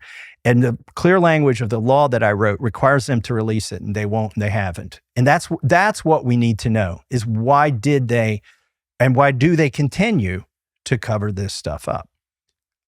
Do you ever have conversations with your colleagues in the Congress about this? Are others bothered by it? They're not bothered enough by it. Yeah. I mean, ultimately, they voted 427-1 to pass the bill after fighting it for so many months. And then the Senate realized it had been political malpractice on the part of Mike Johnson to lead the whole GOP conference against the Epstein files release merely because the president wanted him to. And so when it got to the Senate, they passed it by unanimous consent before it even got there. Like, the bill was still in the House, and the Senate heard it was coming over, and they made a motion to pass the bill before it got there. So they just said, when it gets here, we're going to deem it passed, so we don't even have to repeat the name of it. So Mike Johnson really was leading the charge to hide the facts of the Epstein case. He was lying about my bill. He told everybody it was dog crap. It was poorly drafted. It would hurt the victims. And then it would hurt the victims? In fact, the victims love my bill. But he would stand up, he would say these lies to a whole gaggle of cameras. And then one day, Mike Johnson told the entire conference, vote for Massie's bill. What changed? We won the argument in the public. Like, if there is hope, and I know I'm giving people hope, and this is one of the reasons I'm fighting so hard to win, is there will be not tens of thousands, hundreds of thousands, if not several million people who lose hope if I lose. But what gives me hope, and frankly, what gives me even more religious conviction, is that we, in spite of all the odds, we got this bill passed. And it became law, and 3 million documents came out after we had been lied to and told that everything but kiddie porn had been released. Right. That gives me hope. That was after Pam Bondi told you everything had been released. Correct. Did she ever explain? I think she was largely in the dark most of the time. I always have a question. Is it ignorance or is it malfeasance, right? Right. When something's doing the wrong thing. On her part, I think it was ignorance and blind allegiance. I think when she released those binders, she really thought she was releasing the Epstein files. I believe she thought that. And then she found out very quickly, somebody came and told her, oh, no, we're not releasing those. You're not going to do that. And then she had to adopt blind allegiance without even, in fact, really. At one point, she said, they're on my desk for review. Do you remember that? Very well. How do 3 million files sit on your desk? They were not on her desk for review at any point. Also, I don't think Kash Patel can be the FBI director and anything ever happen with these Epstein files, because he testified in the Senate to Senator Kennedy that Jeffrey Epstein acted alone. Even Melania Trump does not believe that, right? But he testified that Epstein acted alone. And then the next day— He did? Yeah. And then the next day, he came to the House Judiciary Committee where I asked him to double down. And he said there's no evidence in these files that anybody was a co-conspirator with Jeffrey Epstein other than Ghislaine Maxwell. So again, here we go. Ignorance or malfeasance. He's perjured himself in the Senate and the House. And so his defense could either be ignorance, or that's his only defense, is to say, well, when I told you that, I didn't really know what was in the files, or the people working for me misled me. Those are his only defense. And then that's why I think you will never get to the bottom of this as long as he's FBI director. And by the way, the Trump administration could redeem themselves on this, but not by releasing 3 million more files. They've got to indict somebody. They've got to go in there. Look, go in there and investigate Leon Black or Jess Staley. There's enough information, even in the redacted files, that anybody with common sense knows that there needs to be an investigation of those two men. On what grounds? On the witnesses said they were sexually abused by those men. And they've never been investigated, as far as you know. As far as I know. And by the way, on what grounds? That's a good question. On what grounds did Prince Andrew lose his title? Did the British ambassador have to resign? Did the former prime minister of Norway get indicted? On what grounds? Not for pedophilia or sex trafficking, but for misabuse of state power and state secrets and state authority. And this gets to what I believe Epstein was. My background is technology. I'm not a hacker, but I went to school with a lot of people who are hackers, and I still know people who are hackers. It's actually very difficult through wires to break into most of these systems. The guys who get the biggest breaches of data are able to get a human on the phone and convince them to give up their password, or get a human on an email, right? Like phishing is. But if you can get physical proximity to somebody's phone or their computer, that's the holy grail of hacking. Once you get physical proximity, or if you can get somebody so comfortable, maybe they're in another room having sex or doing a line of cocaine, and they leave their laptop in that room without logging out, then that's the holy grail of hacking. You don't have to be good. You got to be lucky or have really good human. And I believe that's what Jeffrey Epstein was purveyor of, was direct access to individuals. He was interested in meeting with market makers, people who were going to move markets, hedge fund managers, that sort of thing, and foreign, officials and dignitaries who were going to make laws and make decisions that would move markets. I mean, it seems pretty obvious that this wasn't, that Jeffrey Epstein was not acting on his own. I mean, first of all, there's no evidence he ever made any money. Right. It's not clear even now, 7 years after his murder, what he did for a living. Like, where'd the income come from? When the probability, in my mind, that Jeffrey Epstein killed himself went from 5% to 0% is when I heard the recording that he serendipitously recorded of Ehud Barak when he was about to leave as defense minister of Israel. Jeffrey Epstein was advising him on his next career steps. And in this recording, just cool as a cucumber, he says, make a list of everybody that owes you something for all the things you did for them while you were in government. And then go get on these boards and draw a check And like he was explaining like how Ehud Barak could make money once he left the employ of the government of Israel. And this is a recording. It's an insight into Jeffrey Epstein's mind that you don't really get otherwise, even through emails. And it was revealing to me. Jeffrey Epstein strikes me as the kind of guy who wouldn't be that worried that he was in prison. I think in his mind, it was a temporary condition. Yes. That he either needed to blackmail somebody, or maybe he had enough blackmail, or more likely than blackmail, he just had enough connections that somebody would spring him pretty soon. And I don't think he would have lost. So if he was murdered, and I think I'm totally convinced he was murdered. It seems very obvious that he was murdered. But if he was murdered in federal detention in Manhattan, like how could that have happened without the knowledge of highest level federal officials? There was never an investigation into it. Who are the highest level federal officials, by the way? They're not always the elected people. Like when we talk about the deep state, these are the Victoria Nulands of the world. Right. Those are the people who are causing coups. And is that the highest level? Are we talking about the highest level of the permanent government? Or are we talking about ostensibly the highest level, the people who get elected and pretend to wield power like Pam Bondi? Yes. Because she's never been the highest level at the Department of Justice. Who do you think is? I don't know, but Todd Blanche in a way is working for them. I think it's the people directly below Todd Blanche. The people that we were told Trump would fire and get new people. The people that did all the bad stuff on January 6th, the people at the DOJ who prosecuted those folks. Why are any of those people still around? And they are. And they are. And they shouldn't be. Is that true in other key federal agencies? I think all federal agencies. What do you think happened? How do you go from campaigning against all of this to becoming its greatest champion, as the president has? I don't know. I do think, and by the way, he doesn't need to run again, right? Right.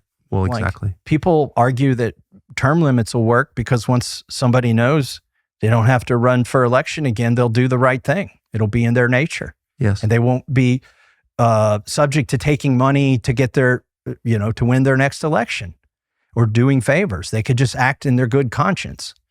I think what's happened is they've convinced him that he needs a ballroom, that he needs an arch, that he needs a Kennedy Center renamed after him, and multiple other things, and that these take private money. And the order of magnitude of private money that you need for these things obligates you to those individuals. I think that's part of what has happened. I also think he's aligned himself with Lindsey Graham and Marco Rubio. These are the neocons. He got close to this with John Bolton and eventually he tired of John Bolton, I think. Yes. Most people do. Some of us never liked him. No, I'm with you. But I think he's basically gone from pushing those people away, the Dick Cheneys of the Republican Party, to inviting them in the tent. And it's given him more power, interestingly, to align with these folks on certain issues, whether it's spying on Americans without a warrant, whether it's spending more than we can afford, whether it's starting another war in the Middle East that's going to be hard to end. He's listening to too many of those people right now. Why would the president, who was spied on illegally by the intelligence and law enforcement agencies of this country back in 2015, 2016, 2017, why would he put so much of his authority behind more warrantless spying on Americans? That's hard for me to understand. Some people think it's because he wants that ability to, as long as he's president, to use his own FBI and DOJ to have these same tools. But then that begs the question, why would the Democrats, the uniparty, right, if you will, why would they want to give President Trump this authority? You would think They might agree to a 3-year hiatus on spying without warrants, right? But no, they don't want any lapse in the program, and the president doesn't want any lapse in the program. But if Democrats are so afraid of Trump, if he's really Hitler, he's this authoritarian, crazy person who's going to eliminate civil liberties, why would Democrats be giving that guy the power to spy without a warrant on American citizens? Exactly. You've rephrased it better than I said it. In fact, I found myself in a really weird position last week on the floor of the House on flyout day. Most people had already booked their planes to leave before this debate was going to happen. The House of Representatives sent the Senate a deal to reauthorize FISA if the Senate would ban central bank digital currency.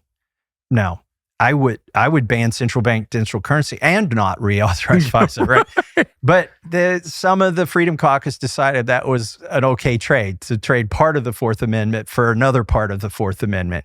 And I am terrified of central bank digital currency. It's an on-off switch for your participation in society, right? Of course.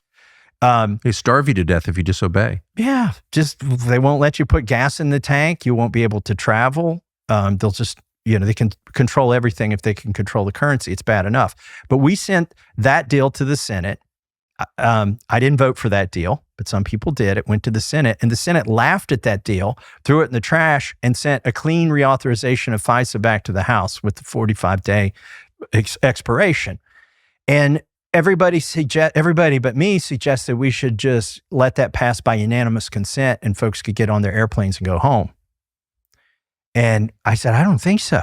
Like, an infringement of the Constitution for 45 days is still an infringement of the Constitution. And by the way, we've known about this problem for as long as I've been in Congress. I've been offering and passing amendments to defund this part of the FISA program. It's not something new. It's like a florist being surprised by Valentine's Day. We knew this date was coming. And so I stood up and I objected. And they said, okay, well, now we got to have a debate over this bill. And Jim Jordan got 20 minutes and Jamie Raskin got 20 minutes as the chair and the ranking member of the Committee of Jurisdiction, the Judiciary Committee. And at that point, I stood up and told the speaker that I want 20 minutes in actual opposition to the bill. Wait, I'm confused. You have one of the most liberal Democrats in the House, Jamie Raskin of Maryland. You have one of the most conservative Republicans in the House, Jim Jordan of Ohio. But they're on the same side on spying on Americans? For at least 45 days, they're on the same side. Well, how could Jim Jordan, this ferociously conservative freedom guy, be in favor of spying on Americans without a warrant? Well, the president told him to. Yeah, but that's like a core. That's a core It's always been a core issue of his. And in the debate. Of his specifically. Correct. It was a condition of being on the Judiciary Committee when I joined. Like, you had to believe that we needed warrants on FISA, or you couldn't be on the Judiciary Committee that he chaired. That was like the first interview question when you applied for Judiciary That the Committee. Constitution's still real. Right. And particularly with FISA, 702, this particular program. And he battled last Congress ferociously to get warrants. And it came down to a tie vote where Mike Johnson was the deciding vote. And I don't know why, again, because Biden was president, but enough Republicans voted to let Biden have the power to spy on Americans without a warrant. Because a lot of that information, that intelligence that's spying on Americans goes directly to Israel, like fact. Absolutely. Right. So that's what this is really about, is do we allow a foreign country to spy? Does our government make it easier for a foreign country to spy on Americans? It's like the ultimate betrayal. Another fact, when X decided to show you where accounts were based, where they were set up and where they were operated from, the DHS account showed Israel, that it was set up. The U.S. Department of Homeland Security's X account was set up using an IP address from Israel, using an Android app purchased in Israel. And that doesn't trouble people. Like, there should be an investigation over why, when the DHS set up its Twitter account, it was set up in Israel. Now, they claim, if you ask Grok about this, he'll walk around the bush with you. Oh, of course. And say that, well, there were some glitches back in the old day and there were some contractors involved and you can never get to the bottom of it. So, but back to the last week, I was able to claim. So, but just to be clear, Jordan was on the same side as Jamie Raskin. Correct. For the clean 45-day extension. Did you feel like your head was spinning as you watched this? Yes, but I've been here before where it's me versus the uniparty. And by the way, when they call me an obstructionist, you can put this in the column of things that I try to obstruct, like violations of your Fourth Amendment. So the speaker said, okay, each side gets 20 minutes. And I rose up and I said, well, in fact, each side is for this. So this is no kind of debate. Like, I want my 20 minutes. It's like the perfect metaphor. It's like a fake debate where both sides agree. Right. Yeah. So, and it is in the House rules, they had to give me 20 minutes. And so then it was going to be me with 20 minutes and Jim Jordan with 20 minutes. Ironically, a guy that I like who has been leading the charge to get warrants in FISA, but in this situation was for reauthorizing a program for 45 days without warrants. And at that moment, one of the staffers came over to me, this is where it's getting surreal, and said, Jim Jordan would like to give half of his time to Jamie Raskin. This is the last scene in Animal Farm where the farmers and the pigs are like, get it together. And they said, would you object? And I said, no, what the hell? Let them both have time. So I had 20 minutes and Jim had 10 and Jamie Raskin had 10. And then to their credit, Keith Self from Texas, Chip Roy from Texas, and Warren Davidson from Ohio joined me in this debate. Some other people in spirit came and sat down to offer their moral support. They didn't need time to debate. And we had a good debate on this issue. Look, the FBI has used this program to basically run their dating app prospects through the database to see what they can find about them before they swipe right or swipe left. What? Yeah, that's the kind of abuse that's gone on. They've used it on Congress. They've used it on the president. They've used it on political parties. And people say, well, if you're not doing anything wrong, why do you care if the government spies on you? Well, it's the government's opinion of whether they like what you're doing or not. They used it on me and they got caught and no one was punished. Yeah. They've used it on Cheryl Atkinson, spying on her, spyware on her computer. They use it on the press. Like, this should concern everybody. And right now we're in a 45-day extension because I did call for the vote, and we had too many Republicans and too many Democrats that voted for a clean extension. So can we just go through the issues on which you've disagreed with the president? So my read as a non-Kentucky citizen is that this race comes down to the question of who is more on board with Trump, who's more the MAGA guy, you or the liberal you're running against, funded by the casino owners, funded by Israel. What are the issues that have separated you and Trump? Can you just go through the list where the big issues where you've disagreed? Let me start with the ones I agree with, just real quick. Yeah. I voted to fund the wall. I voted to keep men out of girls' sports in the Olympics. I have voted. Wait, I've read that you were totally for mass migration, illegal migration, that you love transgenderism. You were encouraging people to castrate their sons. That's not true. Absolutely false. I signed an amici brief to the Supreme Court to support the repeal of birthright citizenship for children of illegals. I've done all of these. I voted for the SAVE Act, which is to require photo ID in federal elections. If you want to run for school board or HOA, do whatever you want. But if you're going to vote in a federal election, you got to have an ID and prove you're an American citizen. I've voted for these things. I voted for DOGE. I've voted for all of that stuff. But let's talk about the things where I have been an obstructionist. Most recently, they tried to put immunity for pesticides and herbicides in the Farm Bill. Immunity? Immunity from liability and a ban on any state. Let's say a state finds out that one of these chemicals causes cancer, and if it's applied in a certain way. Right now, they're trying to ban any state's ability to warn its citizens that product causes cancer. What? Yes. So it would be a violation of the First Amendment, a violation of the 10th Amendment. They had this in the base. Wait a second. So if you say something crazy on this show, you can be sued?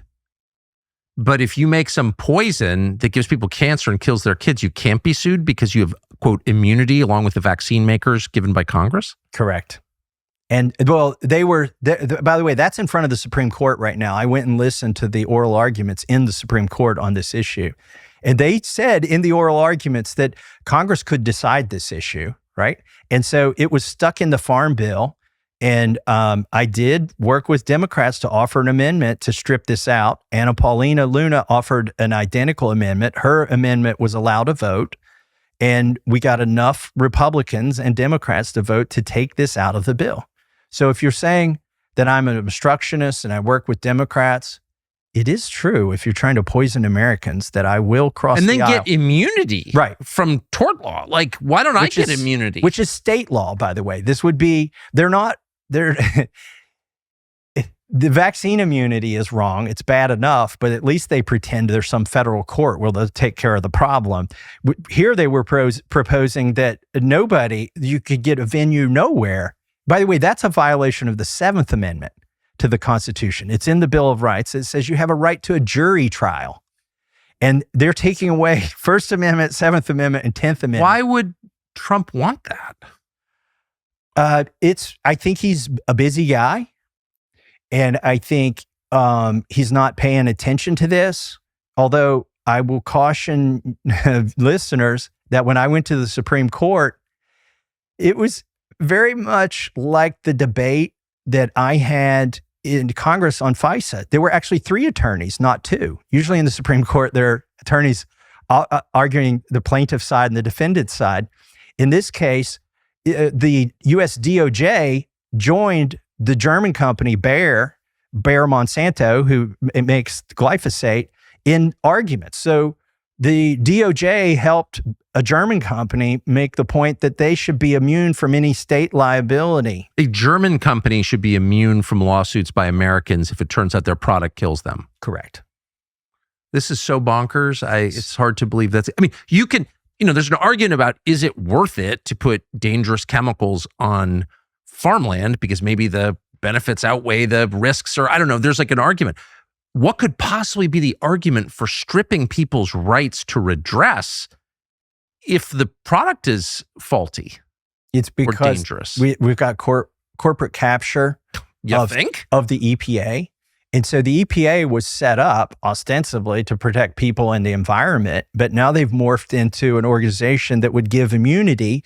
They would give get out of court free cards to any company that could convince them to put a light label on it that says, a warning label instead of a danger label, right? Wait, so the EPA was in favor of giving full liability protection to Bayer Monsanto out of Germany? Correct. Who's running the EPA? Lee Zeldin right now. And he was for that. This case predates him, but it's going on right now under him. And you might think the federal EPA is going to argue for as much authority as they can get. And so they would and the corporations would love to have one-stop shopping. They don't want to be subject to courtrooms in 50 different states. They want to be able to say, well, we got to get out a court free card because the EPA said we don't need to put a skull and crossbones on this product. All we need is a little warning label on it. I know we've gone deep into that issue, but let me tell you why it's important. Because the president is the president and we're in the majority because there was a coalition formed. I do believe that he and his advisors were genius in setting up this coalition. And I was part of it. When I endorsed the president to try to bring on libertarians and independents, but we also brought on MAHA, which is... I was one of the people who helped put that together. Yeah. Because I believed in Well, then that. you're the genius. I'm not a genius. It's just like that seemed like an obvious issue. It's obviously, they told us banning smoking was going to make us healthy and life expectancy went down. I just noticed that. And I'm like, this country's super unhealthy. And why wouldn't you make it easier for people to be healthier if they want to? So, and by the way, I have a standalone bill too. It's the No Immunity for Glyphosate Act, and I have Republican and Democrat co-sponsors on that. But that's what MAHA is, and here's the problem: if your DOJ and your USDA and your EPA are all going to be captured by a German company, and and argue that Americans don't deserve their day in court if they're harmed by a chemical that's being sold and mislabeled according to their state, then you're going to alienate that part of the Maha part of the coalition. Yeah. And that's another thing that could lead to a bloodbath in the November election. And it's gonna. Yeah, there are a lot of sort of liberal moms or moms who thought they were liberal, but they just watched too much media, but they basically had good values. They're for their kids, they're for nature. Those are good values. Those people are very disappointed and betrayed, I think. Yeah. Don't you? I think so. I mean, by the way, you're a farmer. I should say this. By the way, and there is one good thing in the Farm Bill, by the way. I've worked for 11 years on it. I've worked 4 years on this part of it. I got my Prime Act, a pilot program for it in the Farm Bill, which means that here in Maine or in Kentucky or any of the state in the union, you could have a small farmer use a small processor and sell their beef, pork, and lamb locally to consumers without the USDA being hovering over that transaction, as long as you comply with the local health inspections. There are steakhouses in Washington, D.C. that cut up more beef than most small processors in Kentucky in a day, right? Yeah. Yet they don't have to have a USDA inspector. And the reason the big corporations, I call it the industrial meat complex, wants all these regulations on the little guys is to keep them out of the business. And so my Prime Act just says you can sell a steak or a hamburger to your neighbor using a local processor as long as you comply with the local health requirements and you don't need the USDA involved. And we got a pilot program for that in the Farm Bill. That's Maha. Completely. And the confluence of Maha with conservatism, right? Because it's a bipartisan bill. And it's one area where Democrats realize that the little guys are being regulated out of the business. Yes. And if they want healthy food, more sustainably raised food, that you've got to break up the meat monopoly, I'll call it. Now, the White House has recently announced they're going to use the DOJ and the full force of the federal government to break up these big meat packers. The problem with that is if you don't let the little meat packers exist, you're just going to raise the price. Of course. Right. It'll be more of it'll be from Brazil. Yes. Or Argentina. Yeah. So really quick, since you do run a farm, a working farm, the chemical in question made by Bayer Monsanto, would you use it? So I don't want to ban it. What we're talking about is the misapplication of it or the mislabeling of it. Let me tell you a use I would never use.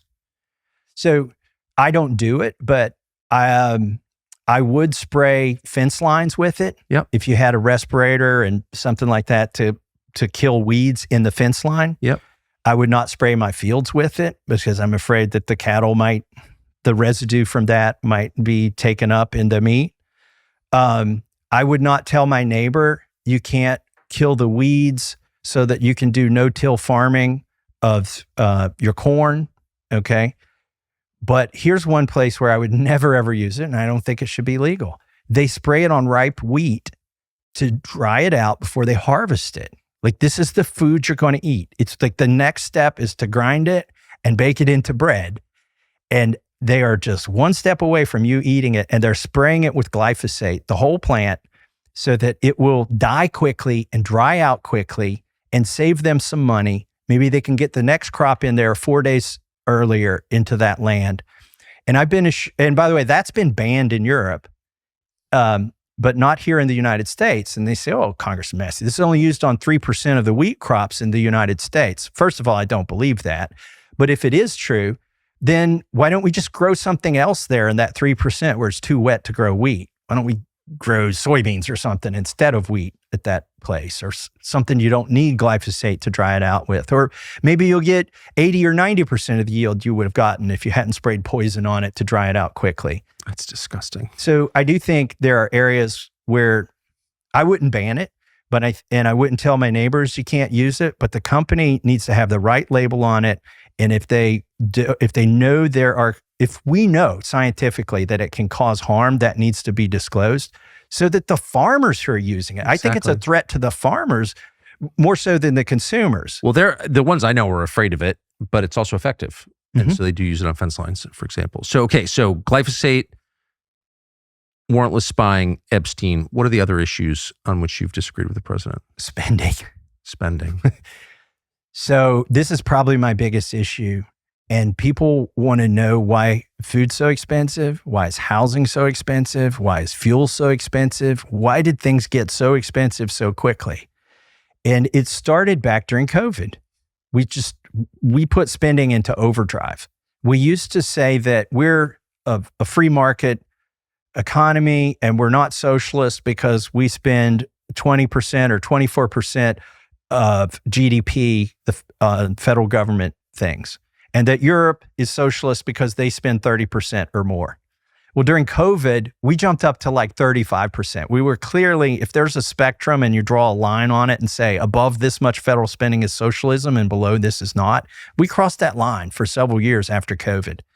And it has gone down some without the big stimulus spending, but the stuff that's baked in has stayed high. So we're like probably at 29%. We've gone bonkers on federal spending. And I will tell you this is a fact. The debt has gone up $2.7 trillion since in the 16 months that we've controlled the White House, the House, and the Senate. It's gone up? It's gone up. So, by the way, in some years, they go back. I find it interesting. They try to blame the president for spending, even when, let's say, the party, there's a different party in Congress and a different party in the White House. They always blame the president for the spending. I think they should blame the Congress. But in this case, there's no ambiguity. We control the Senate, the House, and the White House. And when you say, oh, it takes 60 votes in the Senate to pass anything, yeah, it takes 60 votes to spend money. Like, the money would stop if you can't get 60 votes in the Senate. It's like the other way around because the money expires every year unless you do a CR or an omnibus. So this is a place where I have diverged with Republicans because they took Joe Biden's budget and using the big, beautiful bill, added hundreds of billions of dollars of spending to it. And this is where I get the ads run against me. Even though I voted for a wall and I voted most recently to fund DHS, there was extra money for DHS and DOJ, which includes FBI, in the big, beautiful bill. And I said, we can't afford this. And that's why they can run the ads that say I voted against. Well, not just run the ads, like they've attacked, and I almost don't want to even go here, but I was so shocked by it. The president attacked your family, like repeatedly, and attacked your personal life. It's a little odd, who decides to attack other people's personal lives. But what did you think of that? Well, it's ironic because I defended him when he gave Stormy Daniels money. This came up in front of us when I was on the oversight committee, and they were trying to turn it into a crime.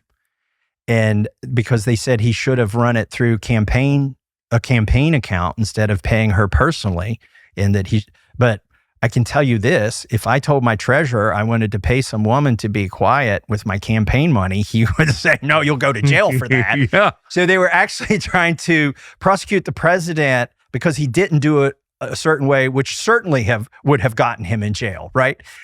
And I pointed that out. And also at the time, I pointed out in that hearing, this was 3 years ago, I think, there was a congressional slush fund that did the same thing, but with taxpayer dollars to pay off people who had been harassed or sexually abused by congressmen and their staff.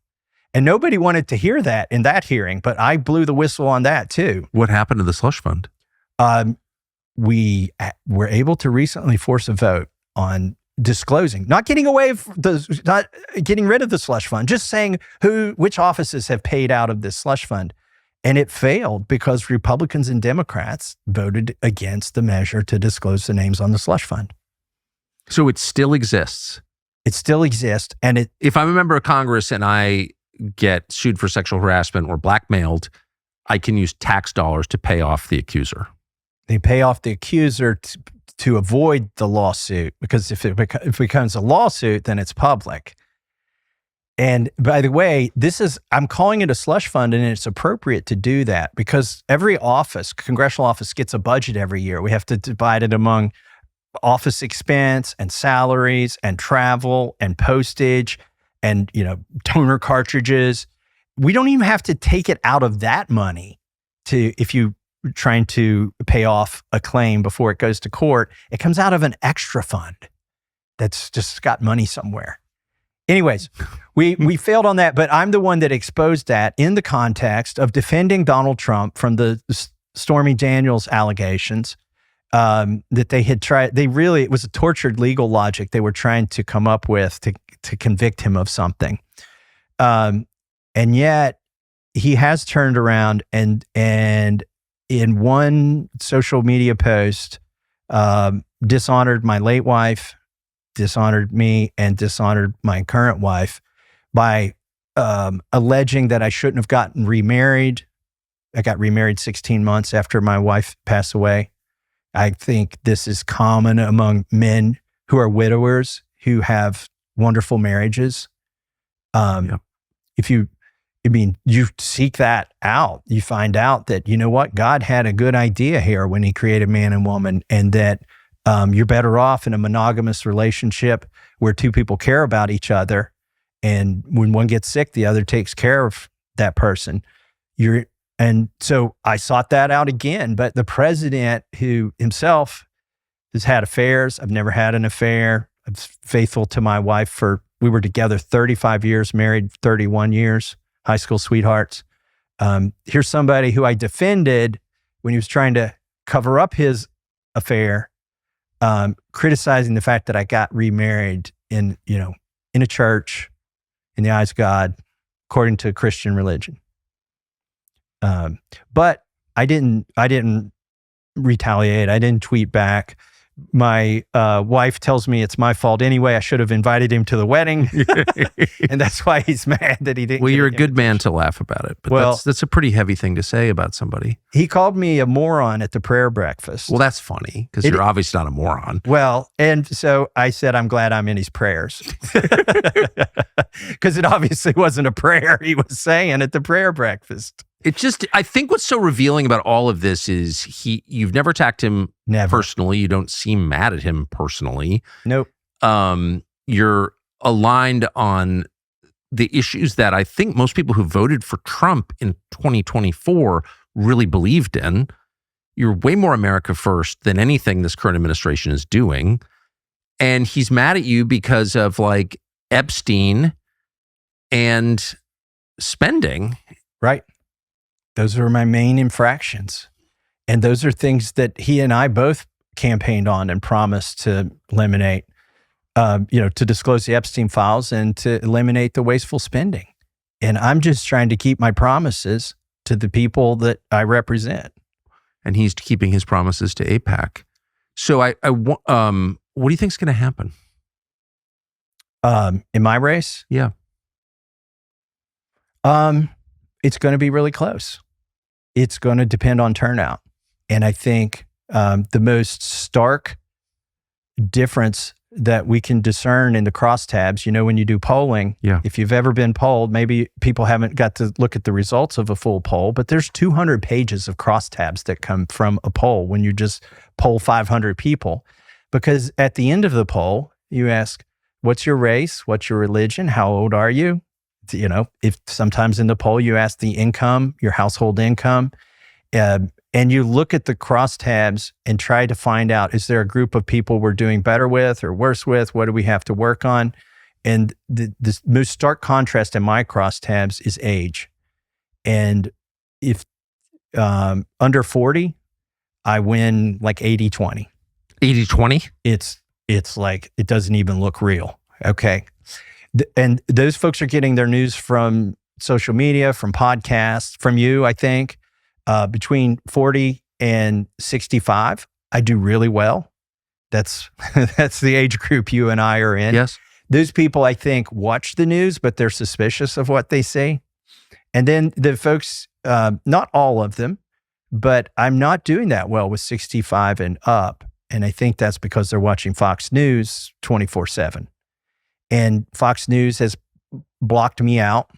I used to be on there every week. I went on your show when you were on Fox. Always, I've gone on Laura Ingram's show, Shannon Bream's show. I've gone on, Hannity's show. I've been on all those shows, but not in the last 18 months. Why? Because Fox wants access to the White House. They want the scoop. They want to make sure they're in the press gaggle. They want to be there when Marine One lands to ask a question. They want to get called on. And they know that if they in any way let me have a platform, that they will be deprived of those things that they want from the White House. And that's just how it works. So to get on Fox, I have to buy ads to be on Fox. I can't be on the TV shows. It's a wonder they'll still let me buy ads, but I think that's just because it's federal law. If you'd asked most Fox News viewers who were Trump voters, if you'd asked them 2 years ago, like, state what you believe on the issues, I think there'd be pretty close to 100% overlap between you and those people. Absolutely, yeah. So I don't feel like your views have changed. Mine have never changed, regardless of who the president is or who the speaker is. But Trump's have changed dramatically. At least the disconnect between what he said he was going to do and what he's doing is shocking. When I endorsed him, I thought we wouldn't have a new war. I thought we would get warrants for FISA that they had used to spy on him. I thought that Maha would be front and center at the HHS with Bobby Kennedy there. I thought that we would have sane foreign policy. I thought that where we put America first, that's my definition of sane. I thought we would end our involvement in the war in Ukraine. I thought we would release all the Epstein files and indict some of those SOBs. And those are all the things I'm still fighting for. Do you feel like there's more corruption now than there was? Oh, what is corruption? Well, I don't know. It's using the power of the government, in this case, the federal government, to advantage your business over others, or using, say, foreign policy. Like the idea that our foreign policy might be used by donors to make money for themselves is a shocking idea. I think the conflicts of interest are increasing and not adequately disclosed, and that the line between business and government is becoming blurred. Let me give you an example. The government's taken a 10% stake in Intel, and they're bragging that they're making money on this. I remember when they took a stake in General Motors and then bragged the same thing. The problem, once you commingle government ownership and private ownership, is that the government is now predisposed to see that company succeed over the companies that haven't given them ownership. In fact, the reputation of the person whose name is on the ballot is at stake if the company does well or doesn't do well. And so if there's any preferences that can be given in contracts with the government, in permits to make buildings, in trade deals, then they go to that company that the government has a stake in. It's fundamentally un-American. And I think we're seeing more of that. And I don't think we should embrace it. I think we should reject it. I had concerns at the beginning of January when the U.S. government overthrew Maduro and arrested him and his wife and brought them to New York. I predict he will not testify in open court because that would not be good for the U.S. government if he did that. But whatever, that happened. And then there was this scramble to get rich off the oil assets of Venezuela. And I noticed that one of the people who's funding the campaign against you now, Paul Singer, one of the richest people in the world already, always eager to get richer for some reason, was involved in a Venezuela-related business deal shortly before that. Yes. In that exercise, am I misremembering this? No, this is the one exception. This is why I have to say 95% of the money motivated against me is because of Israel. I've got to reserve 5% for Paul Singer in Venezuela. He's known for buying troubled assets, distressed assets, and then a lot of times destroying the company or leveraging the company to get things, or the country. Yes. He's Argentina. a big player in this. And it should not be lost on the voters in Kentucky that this billionaire bought Citgo, which was the formerly nationalized oil company of Venezuela, for pennies on the dollar, and completed that transaction just a few weeks before we invaded Venezuela. And it was such a good deal to get this company because it looks like, well, under the current regime and the current rules and the current deals that Citgo has, that this stock is appropriately pennies on the dollar, but it goes from pennies on the dollar to dimes on the dollar, and somebody can triple, quadruple, or get 10 times their money for that distressed asset that they bought at a bargain basement price.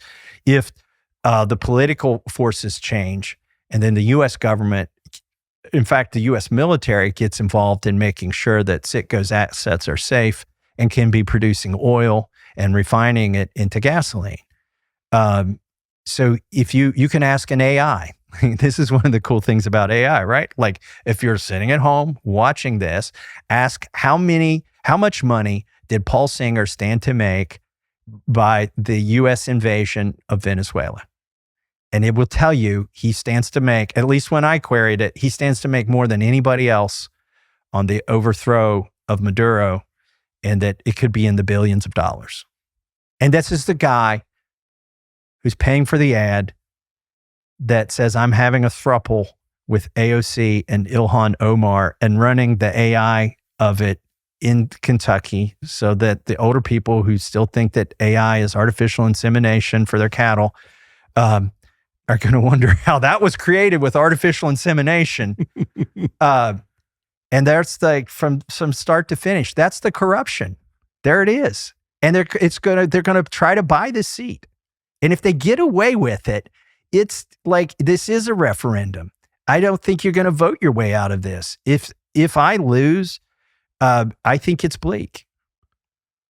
Well, yeah, because it means that people with business before the government can use part of their proceeds to crush anyone who questions the deals that they're benefiting from. Correct. And it's happening. My concern is that, this is an even bigger concern with what's happened in the current administration. If the lesson is that no matter who you vote for, things stay the same or get worse, then there's no pressure relief valve for the society and people get radical. Let me give you another example of where this is happening with these data centers.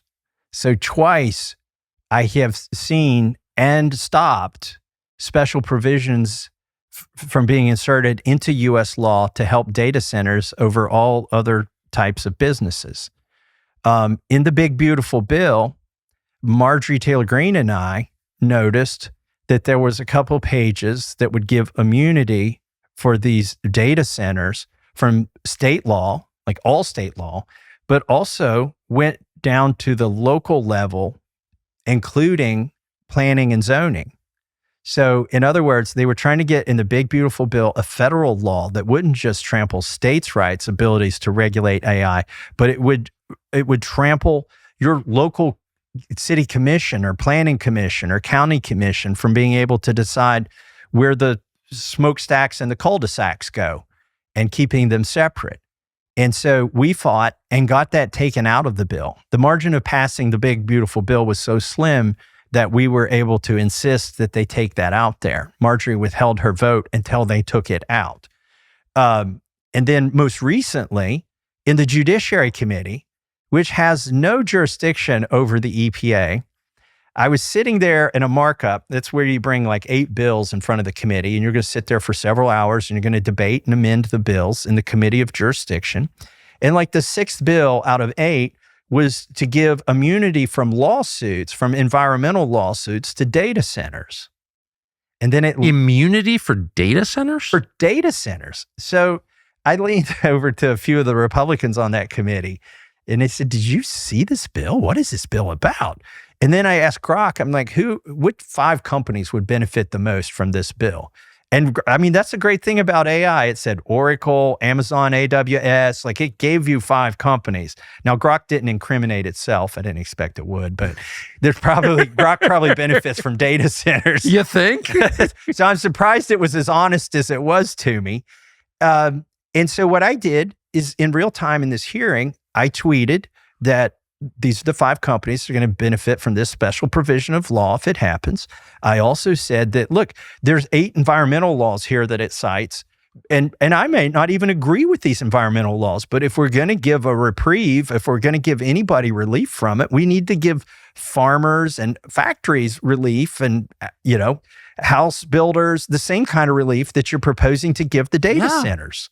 Like, this is un-American. This gets to, is it corruption or not? I think it's corruption by definition for corporations to be able to insert this. It's an environmental provision having to do with data centers, but they figured out a way to get it through Judiciary Committee. And then I drafted a provision. Wait, where was Jim Jordan? He was chairing the hearing. But, and he, to his, in his defense, he may not have been looking very closely at this. The chairman of the committee might not have read the legislation. Okay. Well, he does have to farm out some of this stuff. I drafted an amendment in real time. You try to think of creative ways that would brain damage the cronyism that they're trying to achieve. And I thought, they probably want to build these data centers in farms and farmland.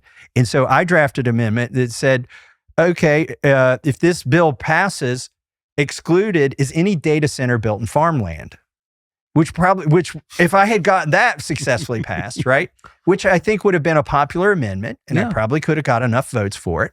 And then once it's in there, the data center guys are like, screw it, we don't even want this now. We were going to build these into all the farms. That was the whole purpose of the bill, to screw up the environment on the farmland, right? You just screwed the whole bill. This is so dark. So here's where I'll defend Jim Jordan. He had the good sense to pull the bill before we got to it. Good. So it got pulled from the hearing. But I don't know that it would have happened if I hadn't got in there and started blowing the whistle. So what's going to happen if I lose? I don't think anybody would have been there that day to stop that provision, to kill it in the crib before it made it to the floor of the House. On the glyphosate thing, I don't know that if we could have rallied Maha and let enough people know about it to get that done. Certainly the Prime Act wouldn't be in the Farm Bill. There are lots of things, good things that won't happen if I'm not there, and bad things that will happen if I'm not there. And that's why I'm running. What do you think, looking back 10 years from now, we're going to think of this data center, transformation of the country by data center?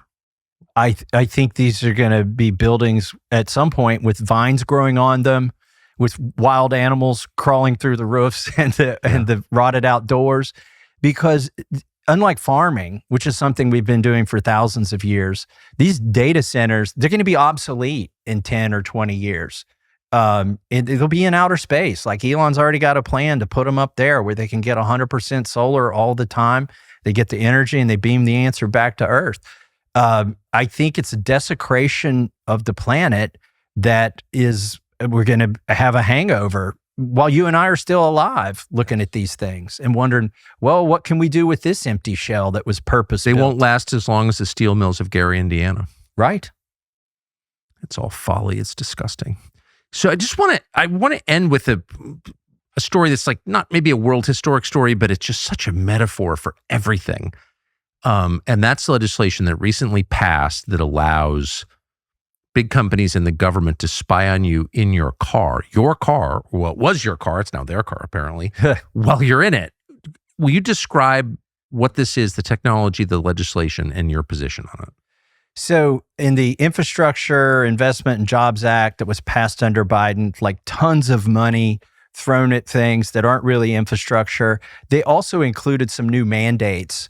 And one of the mandates that's impractical, Orwellian, and needs to go away is this mandate for every automobile made in 2027.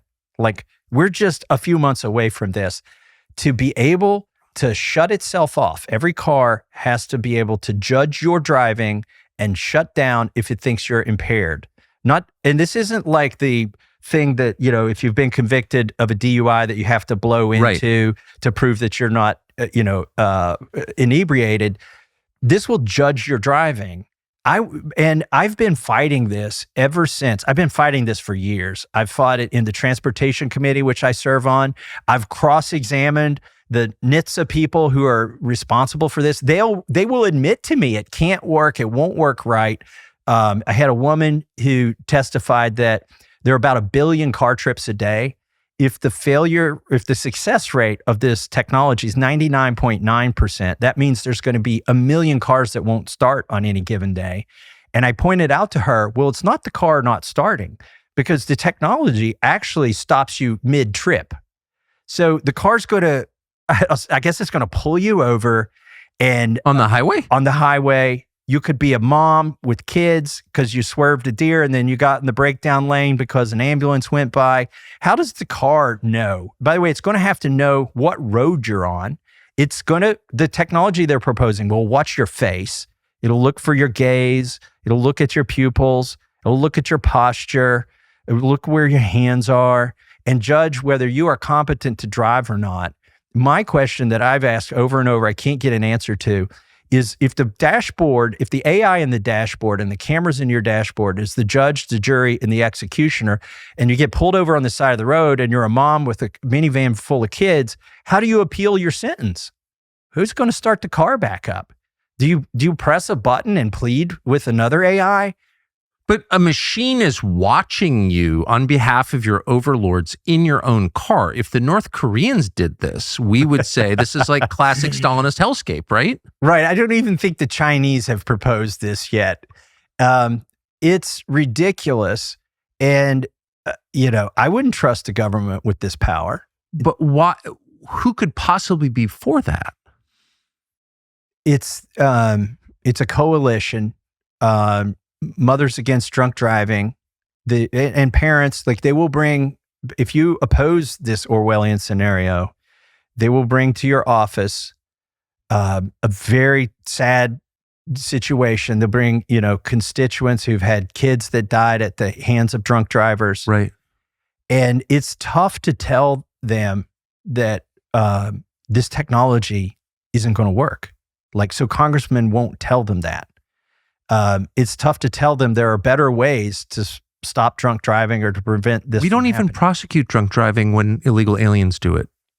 Right. So there is no actual rule against drunk driving anymore in the United States if you are from a preferred ethnic group. So this whole thing is crazy. That gets to the extra layer of justice or the bifurcation of justice. We've got a system of justice for billionaires. We've got a system of justice for illegals. Yes. And then we got a system of justice the rest of us are expected to, operate under. Joe Biden said out loud, it's not a big deal. Illegals get busted for DUI, so what? When I was a county executive, I saw them come to our jail and say, you got to let this guy go. He's an illegal. There's no way to prosecute him in a regular court system. And that is crazy. But this Orwellian kill switch system, twice I have forced a vote on this on the floor of the House. I forced a debate and a vote. And this is why we lose. The uniparty, I can't get 218 people to take this provision of law out of law. So there were Republicans who voted for this. Yeah, 50 in the last cycle. The victory, by the way, and this is for me, and the reason they want me gone is I can't force those 50 Republicans to do the right thing. I can't even compel them. I compelled 170 of them to do the right thing, and there's 50 holdouts. Why do they hate me in the swamp? Why do they want me gone? Part of the coalition is the people who don't want transparency. Of course. Because twice I've forced that vote. Twice they've stood there and taken the wrong vote against their constituents, against the Constitution for a dystopian future. And now they're outed. You can go look at that list of 50 Republicans and mourn that your Republican is among them, but then go to the ballot box and vote against them. But you can't do that if I'm not there, because who's going to force that vote to happen? 13 days from today. 13 days from today. I need to raise money to go up against these billionaires, hedge fund managers, gambling magnates that are making money from Chinese gambling and controlling our government. MassieMoneyBomb.com is where we're raising the money. It's all, the average donation is $94. And we've had tens of thousands of donors. If this is the biggest battle, the biggest electoral battle this year, it's all the marbles. Everybody's pushed all their chips in. The AIPAC has pushed in all their chips. All of the cronies have pushed in their chips. And we're pushing in our chips. I'm doing everything I can for the next 13 days. Godspeed. I'm certainly rooting for you so fervently. Thanks, Tucker. Thomas Massie, thank you. Thank you, sir.